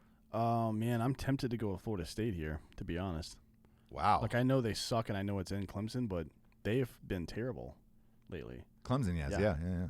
And Florida State's not looked all that bad. I mean, I know they're a shitty team, but they played Virginia tough not too long ago. I mean, this is their Super Bowl this year. This is the best team they're going to play all year. Yes. And there's a lot of rivalry between these two teams. It's not Florida State, Florida, or anything like that, but it's still like they hate each other. I don't know. There's no fucking way that I'm betting Clemson at 27, but we'll see where this line goes. I may end up betting Florida State if I need to scratch an itch later in the week. Yeah. Maybe. I don't know what this Clemson team. If I was going to bet on this, it would be I would be betting on Florida State, not Clemson. Yeah. Next up, we got Michigan State at Wisconsin. This is Wisconsin minus 10. That line move at all? It is 10.5. Yeah, man. I would have said the same thing. I'm taking Wisconsin in this one. I thought Michigan State's defense was pretty decent for the most part, right? Yeah. It's tough to go up against a juggernaut like Ohio State, but I felt that game felt to me like they went all in on that. Mm-hmm. That was their Super Bowl, and they got housed, and now I think they're defeated. Now they got to go into Camp Randall against Wisconsin, and I think Wisconsin blows their doors out. So I think Wisconsin by 2 scores. I'm gonna take Wisconsin on this one. Yeah, I mean Michigan State, good defense, but they gave up 323 yards rushing to Ohio State. Oh yeah. And Wisconsin lives by the rush. Oh yeah. So I'm going with fucking Wisconsin. Wisconsin, yeah, all day. Next up, Washington State at Arizona State. Arizona State is ranked as well they should be. The hottest girls in America deserve to be ranked. They deserve to be seen on national television. I love that they're putting this game on at 3:30. Do you want to go to an Arizona State game this year? I don't think my wife would ever let me near that campus again. I've been on that campus numerous times in the past. Let's just say it doesn't disappoint. Yeah. It does not disappoint. And she would not let me go to a game at Arizona State, although I would love to. It's not going to happen, friend. This is Arizona State minus a point in this game. I don't bet on Pac-12 unless it's against Oregon, yeah, to be honest. In this game, look, this is a true coin toss. Washington State can put up 60 or they can shit the bed completely. Mm-hmm. You don't know what you're getting out of that team. It's such a weird team, and it's oddly coached. Again, this is the guy who doesn't believe in fourth punting, downs. Yeah. So I would love to see Arizona State win, but it wouldn't shock me if this turned into some weird, crazy shootout that Washington State wins. Yeah. I was shocked that Stanford beat the shit out of Washington last week. So it's the trap 12, man. Bet at your own risk. And something that's a point is basically a pick'em here. And if you're number 18 in the country, you shouldn't have a pick'em game against a school that's 3-2. No, but here we go. But here we are. Next up, we got Cincinnati against Houston. This is at Houston. Cincinnati minus 7 in this. Is that going up at all? It's at 7.5. Figured. Damn it, man. I wanted to buy a half a point and take this down to 6.5 and take Cincinnati. I think Cincinnati is good. Again, the only game they lost was that Ohio State one. Just by a full point. But I would, but it kind of nukes down your bets so much. I probably will. Houston's got an odd situation. This is the team that the quarterback decided that he wanted to sit out the rest of the year. Yeah. Completely healthy and try to become an NFL quarterback. Don't know why. It's not like Houston's getting any better next year. No. They're not going to be playing for a national title. You quit on your team. It's a weird sitch, and the coach supported it. So, I think Cincinnati wins this game, but I think they probably win by a touchdown, to be honest. So, I'm probably going to knock this down to 6.5. What about you? No, I'm not touching that one. I'm probably going to watch it, though, because I'm really interested in the conference, the American Conference in general, because I think they're a little bit of recruiting effort, like one major coach going to that conference from joining the Power 5, because they've had ranked teams the last 3 years. They've had multiple ranked teams in their conference the last 3 years in a row. Look, Tom Herman was the coach of Houston, man. Yeah. I mean, to me, it's more exciting watching this conference than the Pac-12, and that's in all honesty. Yeah, I mean, I would love to see, not that it would ever happen, but I would love to see Notre Dame join this conference, make it a power conference, and then they'll start getting more recruits to the other teams in the conference because they're going to end up playing Notre Dame once a year. Right. That would be great for college football. Unfortunately, Notre Dame's got its own head up its ass. Yeah, it's not gonna happen there. So they're fucked in that one. Next up, we got Texas Tech against Baylor. This is Baylor -10. Texas Tech is a fucking basketball school. It is, but they also score 90 points in football a game with the air raid offense and all that shit. I don't know if I give Baylor 10 points, though. That's a lot of fucking either, points. man. I mean, who have they played? Kansas State, Iowa State, Rice, UT San Antonio, and some school I've never heard of. Texas Tech is coming off a big win over Oklahoma State. Yeah. You know, I would lean towards Texas Tech in this one with the points, but this isn't something that gets my wood out of bed to actually put money on it. No. USC against Notre Dame, -11 at home. 11.5. I was going to say, I would take Notre Dame in this one. I am. I'm going to buy half a point. Yeah. I would take Notre Dame in this one. Their defenses look great. USC is real goddamn hit and miss. Yeah. This But year. It doesn't matter. I mean, it's at Notre Dame. They're going to get crushed. Yeah, 7:30 game on NBC. So I think this is a 2-touchdown game, and I think you're fine betting this. God, there's actually a bunch of good night games on here. Penn I know, but I honestly feel like that that earlier game. Which one were we talking about? Fucking God damn it, LSU. No, not LSU. The Red River Michigan. Shootout. Which one? Oklahoma against Texas. Yeah, that one should be a night game too. I agree. I think that should have flip flopped with Notre Dame USC because who gives a fuck about USC? Yeah, nobody gives a shit. This next one's good though. Number 10 Penn State against number 17 Iowa. This is Penn State -4.5. I don't know how you watch that Iowa-Michigan game last week and think that they're any good. They have a good defense. They do. They've got a terrible quarterback. Yeah, he's not great. And I don't know. Penn State has been torching people this year. They've been doing all right, yeah. They're 5-0. I'm going to ride the hot hand and go with Penn State on this one. Penn State's given up 17 points in their last 3 games. Combined. I would say Penn State is probably 4-1 against the spread too, man. I mean, yeah, they're doing well. I mean, they won their first game 79-7. Yeah. I think the only game they've lost against the spread is the Pitt game, which was way too close. Yeah, but that's a rivalry game. Yeah. And we said not to bet that. So this one, yeah, man, Penn State wins by a touchdown, I think. I agree. I'm fine with that. Louisville against Wake Forest. I did not know Wake Forest had a football team. Now, the only thing about Wake Forest I know about is that Tim Duncan went there. Yes. And Chris Paul. I they grew are up a basketball not too far away, yeah. school, not a football school. I don't know how they snuck into the rankings like this. This must be some sick joke and mistake. And they will be found out. We will report this immediately, and they will be removed from the top 25. Look, it's Wake Forest -6.5. Do you want to call the police right now? I should. Like, call the police station. Get these motherfuckers out of here. Yeah, this doesn't make sense at all. I don't know anything about Wake Forest.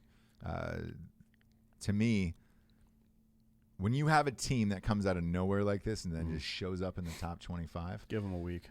Give them a week before you bet it, at least. If they're real, like Virginia. Virginia's hung around. Played some tough schools. They looked pretty decent against Notre Dame. That's why I'm fine with betting Virginia this week. I don't know about Wake Forest this week. Same with SMU.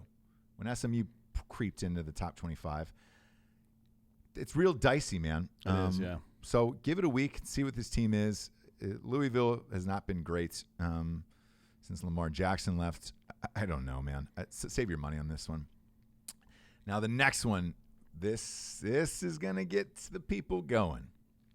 This is what you came for here. Florida at LSU. This is a big boy spread at 13.5. Is it still 13.5? Let me just make sure, but yeah.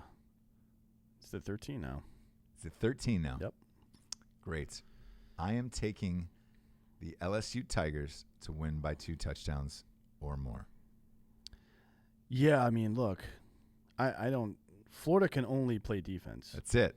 They can't score. They're not going to score. Even if they score 20, 25 points, LSU's probably going to post 50 on these guys. Burrow is to me, he's the Heisman favorite right now. And I think they house Florida, man. I don't believe in this Florida team. I don't believe in their offense. I've seen them twice now this year, once in person, man. And I don't even know how they won that game, to be honest with you. I'm going hard on LSU in this one, man, at -13. Yeah, I'm with that. That's a lot of points, man. But I just think LSU is that good. We'll find out Saturday. This is what we've been waiting for. But I mean, shit, they were that good against Texas, so we'll see. Utah is back at number 15. Why? So nobody else was there. There's nobody else to put there again. I don't know. They were 10, if you remember. They got crushed. And they were out of the rankings. Now they're back at 15 against Oregon State. They're favored by 13.5 against the Oregon State Beavers. Yep. Look, trap 12, man. Don't do this. Don't bet this shit. Who fucking knows? It's up to 14 now, too. Yeah. Who fucking knows, People are man? betting on fucking Utah. Yikes. Why? Why do you believe in that team? It's like really inconsistent teams like that. What's the point of betting on them? Yeah. Last but not least, we have Hawaii. Against Boise State. You know my answer. I don't even care what the spread is. You know my answer every single time, Dan. Always bet on Boise. It's minus 12.5. Nope. 11.5. It's gone down a point. Yeah. I can understand that, man. Hawaii's a decent team. They're 4-1. I don't give a shit. They're a decent team. It's on blue. It is. It's on Smurf turf, dude. And look, I'm always consistent with Boise. And by the way, it is always only for $100. I don't do any more or any less on Boise, just because they've never fucked me in real life. In Vegas, when I'm out with my friends, they do not pull my pants down in front of my friends. And I always throw 100 on them just because I always bet on Boise. Yeah. So same thing. I'm doing the same thing here, and that'll be a fun game to watch. Actually, that's the late game. That's the Junkies game, dude. That's the 10 o'clock game. Now let's switch on over to the NFL. Again, bet with us or against us on mybookie.com. Promo code DrinkinBros doubles your deposits. Next up, we've got the Giants at the Patriots on the Thursday night game. This is just a great matchup of a team that's going to get crushed and a team that's going to crush them. Boy. I can really see Brady throwing for 400 plus in this game. Is this spread real? 16.5? 16.5. Yeah, that's you would expect that with a Dolphins game, but not the Giants, man. Saquon Barkley is trying to get back into this game and play. Why rush it against this team? The staff is not going to let him, so don't believe that. Do you know they're giving up 6 points a game? New England is? Yeah. Jesus 6 points. Christ. 16.5 is just so many fucking points, man. It's in Foxborough too. Yikes. Yeah, they'll probably do it. Yep. They will probably beat that spread. I'll throw a little bit on this just because it's Thursday night and there's nothing going on, and I'll want to watch this. And I usually start James White in the flex on fantasy. Anybody out there, you can pretty much set your watch to James White having 13 or 14 points in your flex position, and it's a great play every single week. And the spread is moving around a lot. What's it at now? Well, earlier today it was at 16.5. Then it went up to 17. Now it's back at 16.5. Yeah, man. Look, they'll probably do it. I'm not. Well, I'm going to get bored. Let's just bet 50 on it. Who cares? I'm going to get bored and bet this game, dude. I can already tell you. And you're taking the Patriots, I imagine. Yeah. I'm gonna do it. Like it's gonna be a Thursday night boredom game. I do it to myself every week. We did it in that airport. We got stuck in. You and I ended up betting that Jacksonville game. That was awful. We had no business betting Jacksonville versus Tennessee. No. We did it just because it was there was nothing else going on. So yes, I will probably do that. Next up, we got the Panthers at the Buccaneers. This is misleading though. Because this game is in London. So it is, yeah. I mean, I was going to say that Winston is markedly worse at home than he is on the road. I don't know why. Yeah. But he's terrible. He throws like, I think at home he's got 7 TDs and 4 interceptions. He's only got 1 pick on the road, and his completion percentage is like 10 points higher on the road. This doesn't qualify. I'm not going to bet on a game that's in London. I'm not gonna be up at 9:30 in the morning. I'll be blacked out from the fucking night before. Yeah, this is Carolina -2 in this game, and look, it seems Winston's got this offense together, and they could put up a lot of points. Panthers have been putting up a lot of points.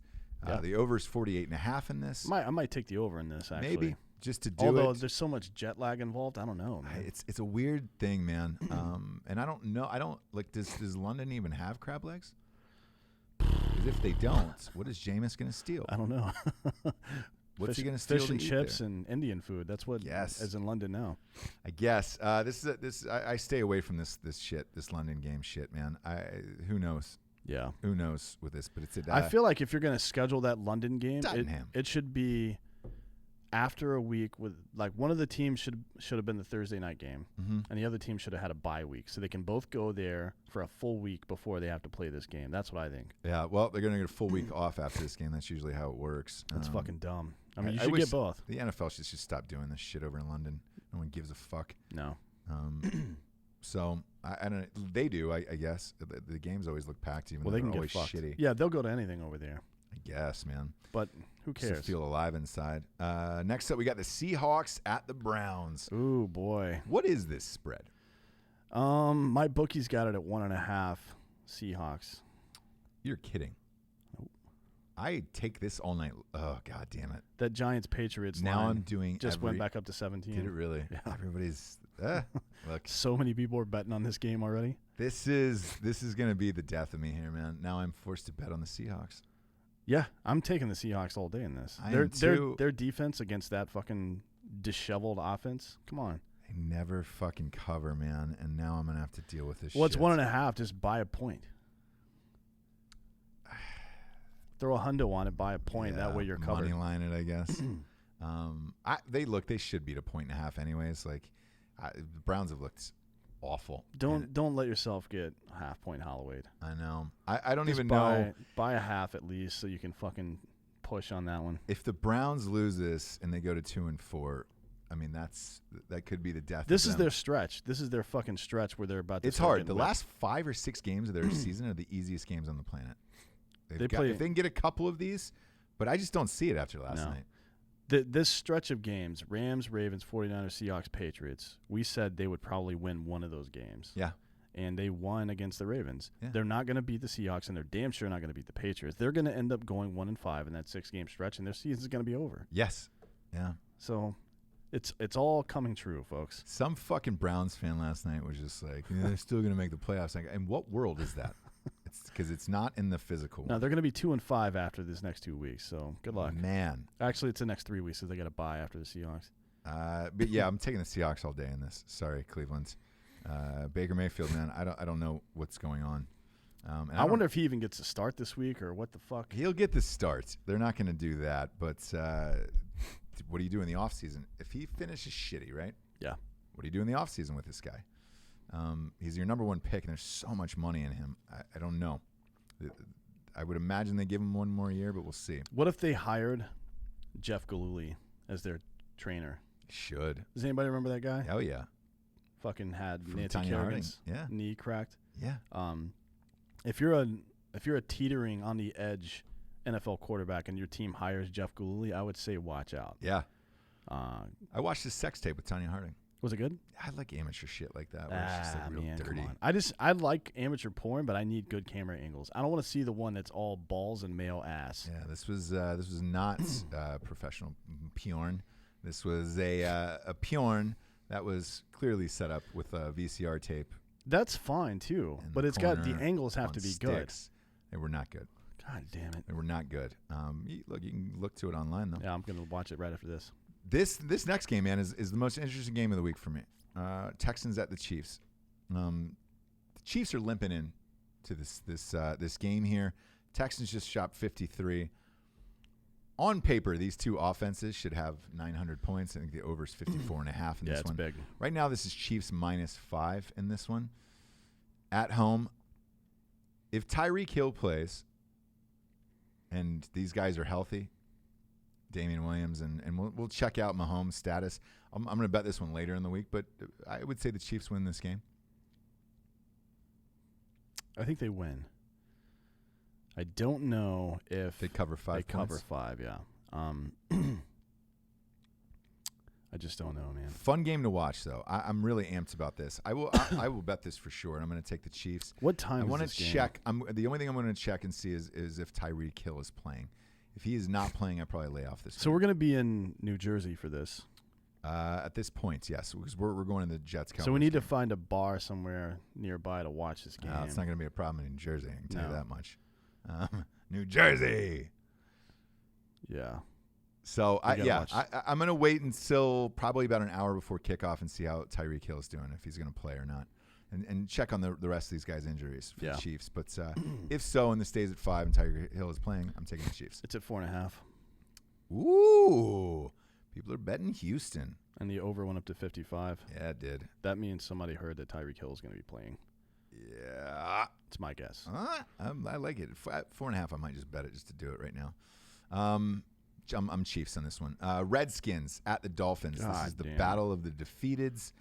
Someone has to win, and I don't. That's not true in the NFL anymore. You can tie. They could tie. How fucking funny would it be if they tied this game, bro? That would be the greatest thing of all time. And maybe they agree on this before the game starts and say, "Hey, let's tie. We don't want to fuck this up. Let's tie, and then let the NFL have a coin toss for who gets the first pick in the draft."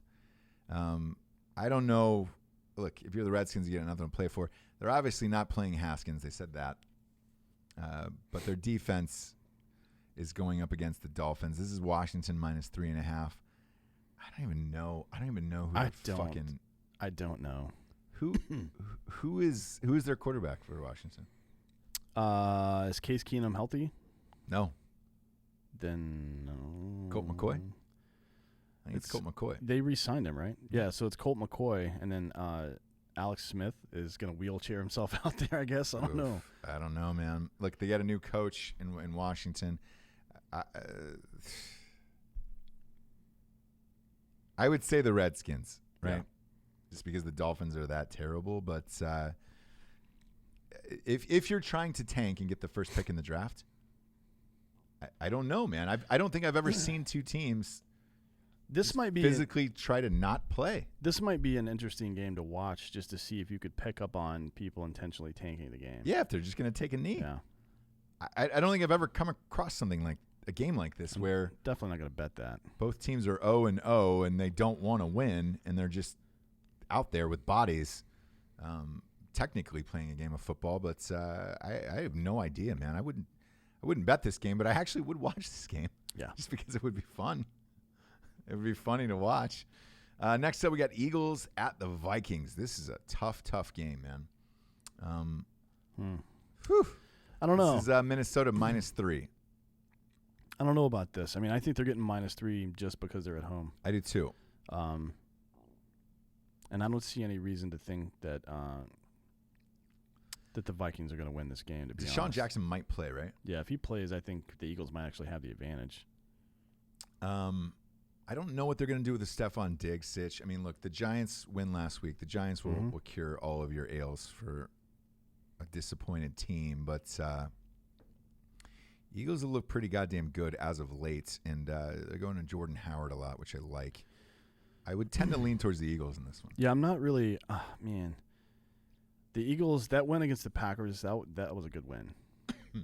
Playing the Jets, it's the Jets. Yeah. Who cares? Who cares? And the games they've lost, 4 points to the Falcons, which the Falcons suck, but I understand that. And then the Lions, they lost by 3. And the Lions, you never know who's going to show up. They show up one week and they look fucking dominant. And then they show up the next week and they're like, oh, shit, is this a football team or what? Yeah, look, the Lions haven't been that bad this year. So no, they look all right. I think, I'm going to go with the Eagles on this one. Yeah, I think I might go with the Eagles as well. I really don't believe in anybody on the fucking Vikings except for Dalvin Cook.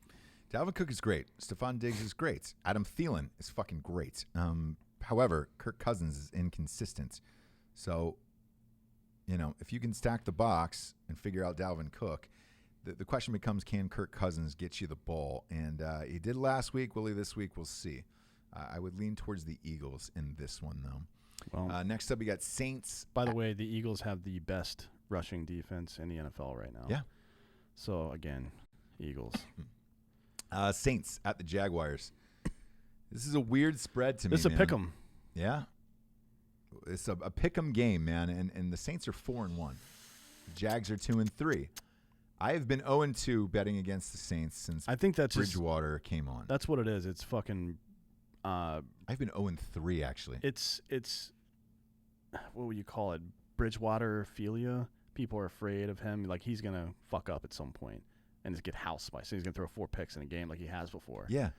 Hasn't happened yet. No. But it's got to happen at some point. I mean, when has he ever had a run like this before in his fucking life? Ryan Rhodes was the gentleman's name who said, keep betting against the Saints. Teddy Bridgewater is fucking awesome. He's a weird looking dude. And I'm going all in on Minshew. Fuck you, dude. The Saints are bound to lose with this asshole. If I go 0-4 against the Saints, against Bridgewater, I deserve all the money that I lose on this. His completion percentage this year is 70%. Whose? Bridgewater. Against the Rams, the Seahawks, the Cowboys, including all 3 of those games. Cowboys, they scored 12 points, man. So he threw fucking 23 out of 30, dude. I mean. But for what, 160 yards? 190. Fucking, that's. Doesn't matter. JV numbers, bro. With Alvin Kamara, if he completes 70% of his passes, they're probably going to win the game. I'm going Jaguars. I'm going Minshew. This is going to be our Fight Club game of the week. Yeah, it is. I'm going Saints. All right. Because it's a fucking pick'em. It's a pick'em. You're taking Bridgewater. But I will say, there's a good chance that he fucking throws 4 picks this week. I hope so, man. We'll see what they're going to do with Jalen Ramsey this week. It'd be nice if Jalen Ramsey played. Well, he's not going to, so don't worry about that. Well, either way, I'm going Minshew in the stash, dude. I want Minshew to win, just so we're clear, but I don't think he will. No. Well, Fight Club game of the week. That's what it is, brother. Next up, we got the Bengals against the Ravens. This spread is at 11.5. It's at 12 now. Yeah, I would say normally coming off the week they had, I would say the Ravens got pushed around a little bit. Maybe some people figured some shit out. Mm-hmm. It's the Bengals. They get the worst defense in the league, except for maybe Miami. So, yeah, I'm going to go. I'm good with them at 12. I think this is probably like a 20-point game. Like, they're going to get fucking crushed. Although in the NFL, you never bet that high, but I think it's probably a 2-touchdown game. I think so as well. And if it isn't, the Ravens have problems. Yeah, no shit. For real. Because they have not looked great the last couple weeks. And, yes, if the Bengals are able to figure out Lamar Jackson, like the last 2 weeks the other teams have, the Ravens got some real problems going forward. But for now, I'll stay with them this week and bet against the Bengals, obviously. This is a fun game. This is the best game of the week. 49ers-Rams game is a great game. 4-0. See if they're for real, which I still do not believe in them. The 49ers. I do not. Okay. Against the Rams. What is the spread in this one? It's 3.5. 3.5 minus for the Rams? Mm-hmm. So the Rams are favored by 3.5 in this one. Yeah, ESPN doesn't have one, but my bookie's got it at 3.5. Good. I'm going to take the Rams. I don't believe in the 49ers. At 3.5? Yes. I might take it. I'd tell you what. I'll take it down to 2.5. I'll buy a point and bet a little higher. Probably bet 300 or 400 on this game to pick up that extra cash. But I don't believe in the 49ers, and they could prove me wrong. But the Rams, I thought, put it all back on track last week, and then Zerline Legatron missed that field goal. But they look pretty goddamn good. And I think this is the 49ers' first loss. Could be. I'm gonna wait and see where this goes. You've picked every 49ers game this year. I have, yeah. You've been on this train. I have not. Yeah, well, I think they're actually good. I think it's the defense though, and the run game. Like they have a team that's very similar to those early 2000s Ravens teams. Right. They were just like fucking crushing people with defense and running the ball all goddamn day until the fucking defense gets tired and then throwing the ball late in the game. Sure. Like, you don't need to throw for 400 yards every game to win, clearly, because they're not doing it. They're never going to do that. Jimmy G is never going to do that. But I'm taking the Rams, though. I will take this down to 2.5 and take the Rams. The Rams have lost 2 games in a row. Yep. Look, Legatron missed the fucking field goal. He should have made that. They only beat the Browns by 7. Yeah. Ugh. I don't know. At some point, you think they got to turn it around. This will be the week where they try to run with Gurley more, I think, because if they don't do that, they're going to lose. Probably. Like they're gonna have to open up with him more. Because Probably. Goff's not the guy. He's not Patrick Mahomes, obviously. We all know that. But he's not the guy that can go up against a tough defense like the 49ers and just show out. Like, he can't take a game over like that. It's Brandon Cooks will more than likely be out in this game for the Rams. Oh, really? Yes, with a concussion. If he's out, then I'm going to take the 49ers in this. Okay. I'm going to stick with the Rams in this one. I'm going to buy that down to 2.5. Speaking of 2.5, that's So the next game is Falcons at the Cardinals. Ugh. Atlanta -2.5. Well, there's going to be some offense in this game because neither of these teams can play defense. No, man.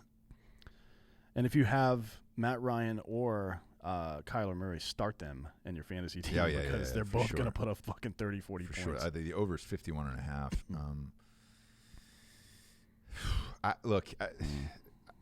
I know I said the Falcons are canceled for this year, and they are. They're not going to the playoffs. They're not doing anything else.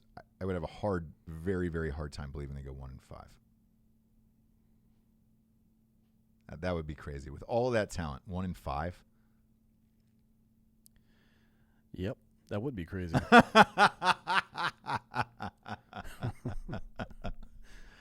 Oh, man, this is not a homer pick either. This is just purely like. I think they're going to lose. All right, I'm going to take the Falcons. You're going to take the Cardinals. I'm not taking them. No, not a 2.5. If you think they're going to lose, they're going to lose. And you're getting 2.5 points. I know. I don't think they're going to. I think this is going to be a weird game. And it's probably going to come down to the last possession. And I don't like betting those games. Although it does make them fun to watch. Yeah.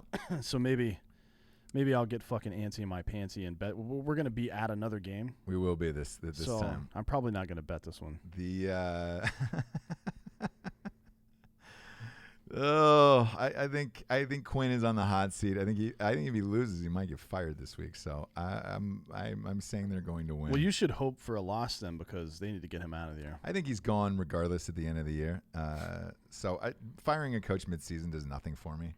It's not like there's anybody out there that you're gonna really rub two sticks together and start a fucking fire under. So whatever, man. The team's not going to get hot. I'm going to say the Falcons, and I'm sticking with it at -2.5. Titans at the Broncos.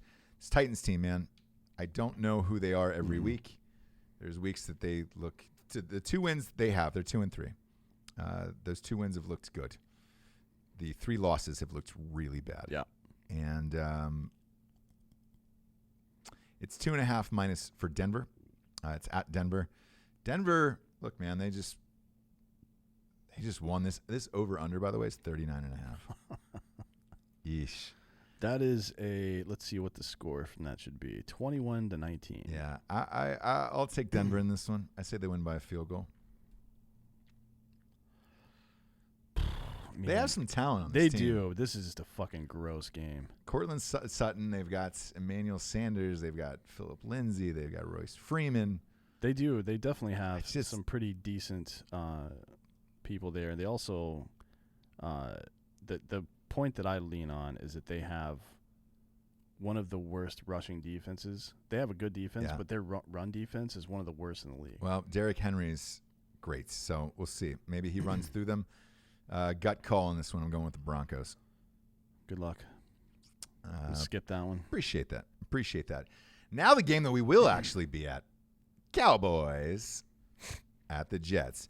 I'm surprised this line isn't bigger. Right now, this is Dallas -7.5. Is this because I don't know? My bookie doesn't have it, so there's something going on there. Well, they don't. I think they don't know if Durr is going to play or not.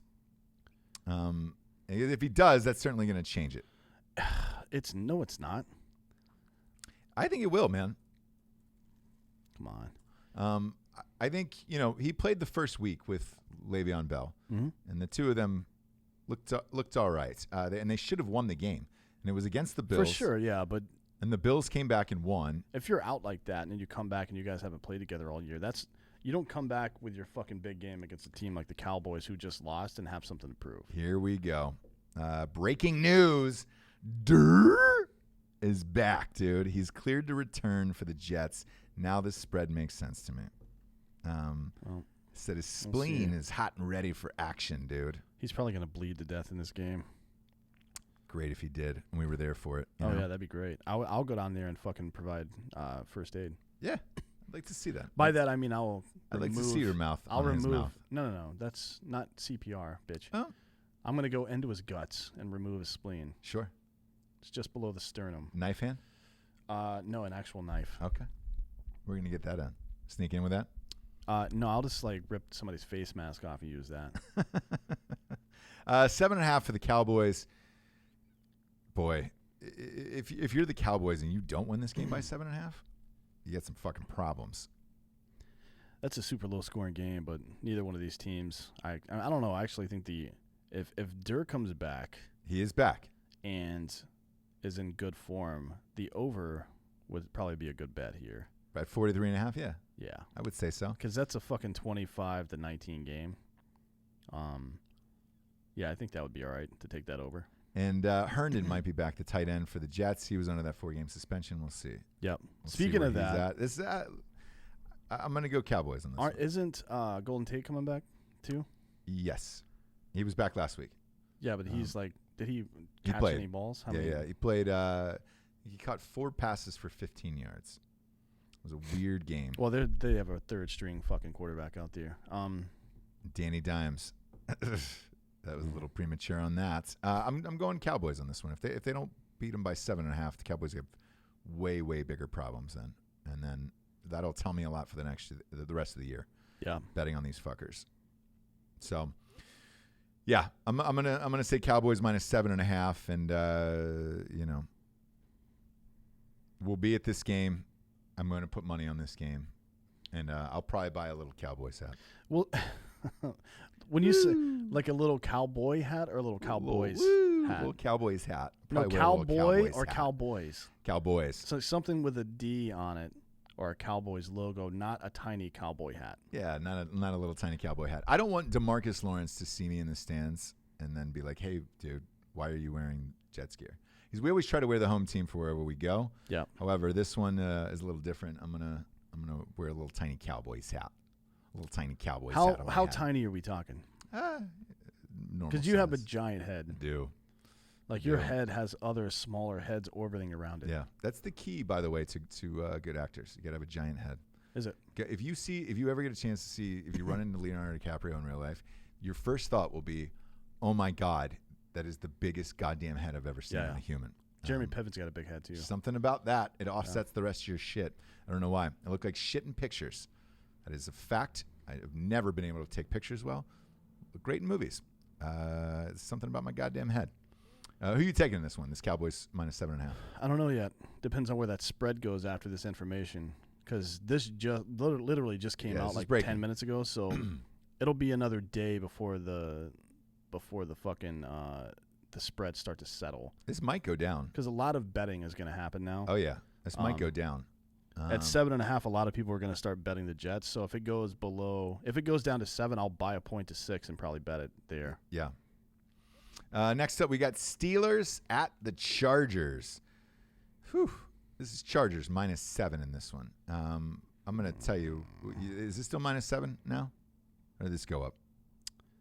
I would have to imagine. I don't know. My bookie doesn't even have it. The reason why they don't have it probably is Mason Rudolph. Rudolph is dead. So as of 30 minutes ago, they said he's still in protocol. I can promise you this. It was one of the most violent hits I've ever seen. He's not going to play. Body went lifeless. He's not going to play. No. So you're going to have a third-string quarterback. If this goes up on the board at 7, just to be safe, take it at 6.5. Buy yourself a half a point. I'm going Chargers all day. I do not want to watch this game, though, and thank God we will not have to, because we will be at an actual game, and I won't have to watch this game. Well, we'll be leaving a game by the time this one starts. Yeah, and going to a bar, because I'm not watching this fucking game. I'm not watching a third-string quarterback. And if you have any Steelers on your fantasy football team, try to trade them all immediately, because you are fucked. Yep. You were absolutely fucked. But the Chargers should easily win by 1 score against a third-string quarterback. I mean, the way the Steelers are trying trick plays and all this shit, like they've given up at this point. And rightfully so. Everybody's hurt. So fuck it. I'm going Chargers. You? Same. This game, the Monday night game, is fun. We will be in New York, and you'll be at a concert, I think. I think I might be. I will be. We can't say which one. I'll be hanging out with doing ladies. Some other stuff. Yeah, you will be. Yeah. Yeah, you will be. Maybe with Kirill, actually. That's right. Slut Whisperer. Actually, try to get him on the show. Kirill was here now. Yeah, he's going to be on Monday. Yeah, we're going to try to get him on the show. Yeah, we'll see when. We'll see. It was hit and miss last time. Yeah. So we're going to try to get him on the show this time. Lions at the Packers. This is Green Bay minus 4.5. Man, this is a dangerous game. Yeah, it really is, isn't it? It is, man, because the Lions, look, I said this before the season started. I was high on the Lions. I I thought they were going to be good this year, and I thought the Browns were, and I was completely wrong against the Browns. But I've been right with the Lions so far, man. And they have a tie and a loss. The Packers are hot right now, and if they're using Aaron Jones like this, man, it is hard to bet against the Packers in this game if they use Aaron Jones. It just depends on if they do that again. You never know. I'll tell you this: Matthew Stafford against the Packers, his career QBR is something like 120. For whatever reason, he fucking loves playing those guys. I don't know. The Packers' defense is different this year than it's been in the past. It is. They're actually playing well. But I think the Lions, I don't know, it's hard to bet on any team going to Lambeau and winning ever. It is, especially in a Monday night game. Yeah. But this is a fun Monday night game, man. I'm looking forward to this one. I'll probably miss the opening band to watch the first half of this game. That's how much I'm really looking forward to this game. Who is the opening band? We don't even know. I do. I don't want to give it away because this person may or may not be a guest. I see. That we're trying to get, so we'll see. But this game, I will definitely miss the opening band and go to Hooters across the street and watch the first half of this. This is a good matchup, and I like these two teams playing against each other. So the Lions have beat the Packers in Monday Night Football 5 consecutive times. Really? Yeah. Yes, sir. Although Aaron Rodgers on Monday night is usually pretty good too. Yeah. I don't know. It's a tough game. It is a tough game. Because is Devontae Adams playing it? I think that'll. Let me look at their injury report. We'll get killed by Lions fans if we actually bet on the Lions and they lose. Yeah, there's some bad luck there. Not transactions, injuries, bitch. Yeah. Let's see. Man, I'm gonna. He's questionable. It doesn't say. I am. I'm gonna wait on this one. I am too. I'll wait and see if Devontae Adams comes back. Yeah. Luckily, it's not till Monday night. Yeah. However, if you're in fantasy, you're kind of fucked. So 4.5. If you're gonna start him, I don't know. I think I might go Lions on this. 4.5. I think this might be a field goal game. It's not going to be a blowout. I don't think. I don't think so either. Because Matthew Stafford is going to put up some points. He loves playing against the Packers, even in Lambeau. So I think I'm going to go with the Lions on this right now. Just at 4.5. I'll wait till Monday now. I want to see if Devontae Adams is playing. Yeah. If he comes back and plays, I think the Green Bay Packers probably cover this. Last but not least, we'll get out of here with some baseball. Yep. We are going to the Yankees game. Houston plays tonight against Tampa Bay. You have Houston against the Yankees, right? So we're not playing that game. No. Of entertaining Tampa Bay coming back. No, come on, man. They're starting a reliever tonight, Diego Castillo. He's 25 years old, and I don't think he's ever started. Oh no, he started 6 games this year, but he relieved in another 59. So he is a primary reliever. He's always been a reliever. Yeah. I hope they get fucking shelled. We need it for these dates to work up with all the other shit we have next week. So we already have tickets for this. Yeah. And we want to party with the fucking drinking bros up there. Yep. Bronx Blue. So we want to do a live show with you guys somewhere from a bar on that Wednesday. We will figure it out. By the way, Verlander is starting for Houston. Yeah. This should be over tonight. Should be over tonight. Break my heart with the other games. With which other games? We got 2 game The ones 5s. tomorrow? We got 2 game 5s. Braves obviously are my end-all be-all. That has been the best series out of all of these series thus far. It has truly come down to the last inning in every single one of these games. The Braves win game 5. Yep. Do the Nationals beat the Dodgers in game 5? Oh, are you saying you think the Braves are going to win game 5? Look, I hope. I certainly am not betting against them, my favorite team, to lose a game 5. That would be heartbreaking. I'm not going to bet that game because I just want to watch it and see what happens. I have to because I'm a Braves fan. So I'm going to put I have to put money into my team to believe in it and make it real, more real for me. And I'm going to bet on the Braves, but do you think they're going to win? No. Really? No, I don't. I don't think Fulte can come back and throw another game like that against the same team on 4 days. Okay. I just don't. I don't believe in him personally, and I think Jack Flaherty is overall a better, and not just better, but more consistent pitcher. And the Braves bullpen is fucked. Okay. Here's what I expect to see. I think Fultonowicz will go for probably 5 innings if he's good. All right. And then you're going to see Max Fried come out of the bullpen, who did not look good the other night, but he very rarely has back-to-back bad appearances. So he will probably look good. I think this game's going to be decided in the 8th inning on, more or less, which is good for the Braves because their record when it comes down to a last at bat is crazy. They won like 27 games in their last at bat last year, right? Or this year. But I just don't think. I think there's a too strong of a chance that Fult's going to get rocked in this game. But who knows? He showed up in game earlier in the series. Like, he looked great. That's the best I've ever seen him pitch.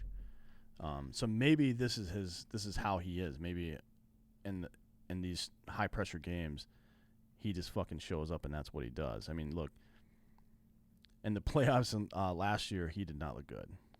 No. He looked, what's the opposite? Horrible. He looked fucking horrible. Good.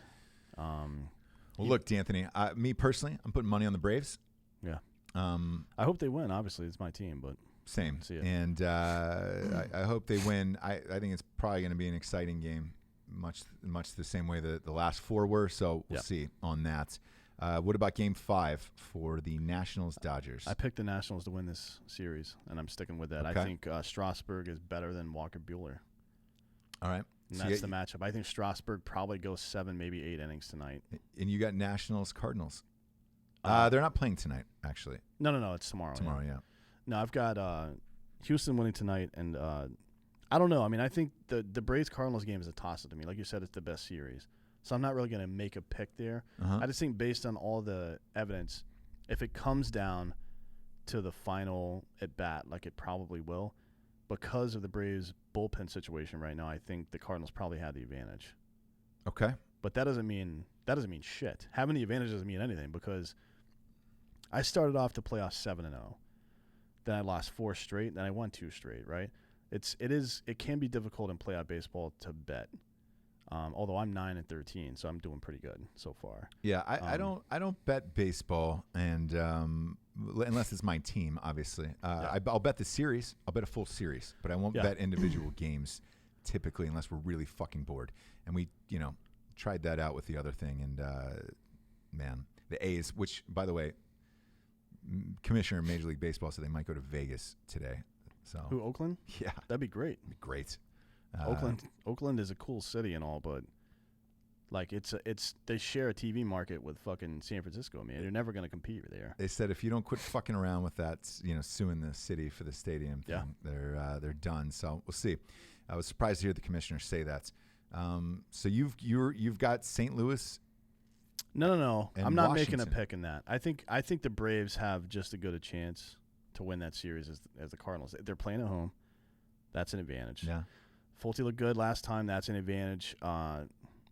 He actually pitched better than Jack Flaherty did in his game, and he's a fucking stud. Like, the Braves got to him, and now with an extra game, and the problem for the Braves is it looks like Freddie Freeman might be injured. Like, he's got some bone spurs in his lead hand and his right arm. He looks shitty, and he's not able to hit that outside pitch right now, and the Cardinals know that. I don't expect Freddie Freeman. If anything comes inside, it's going to be high and out of the strike zone. They're going to throw him low and away, and he's not been able to hit it. He's striking out all over the fucking place lately. If that's the case, if you can neutralize the number 3 hitter on a team, you got a real good shot at beating them. And honestly, I've got more faith in the Cardinals tonight or tomorrow, but I'm hoping for a Braves win. Well, I'm not going to pick it. I'm going to go against you in both of these. I'm picking Braves, and I'm taking the Dodgers. And on the other side, I got Houston and Yankees, and those would be 2 fantastic series. Oh, yeah.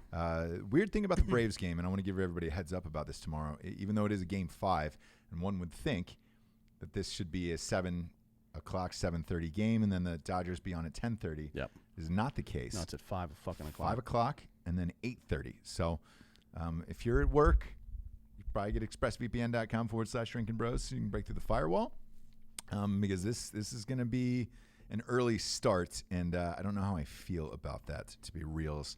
But I'm sticking with the Braves, and I'm sticking with the Dodgers. We do not have time for questions tonight because we're going to a bar to watch this Houston game and cheer them on, so that way we can have what we deserve next week in New York, which is a goddamn blockbuster ALCS between the Yankees and Astros. For D'Anthony Holloway, I'm Ross Patterson. Go to mybookie.com. Promo code Drinkin Bros will double your deposits. Good afternoon and good night, everyone.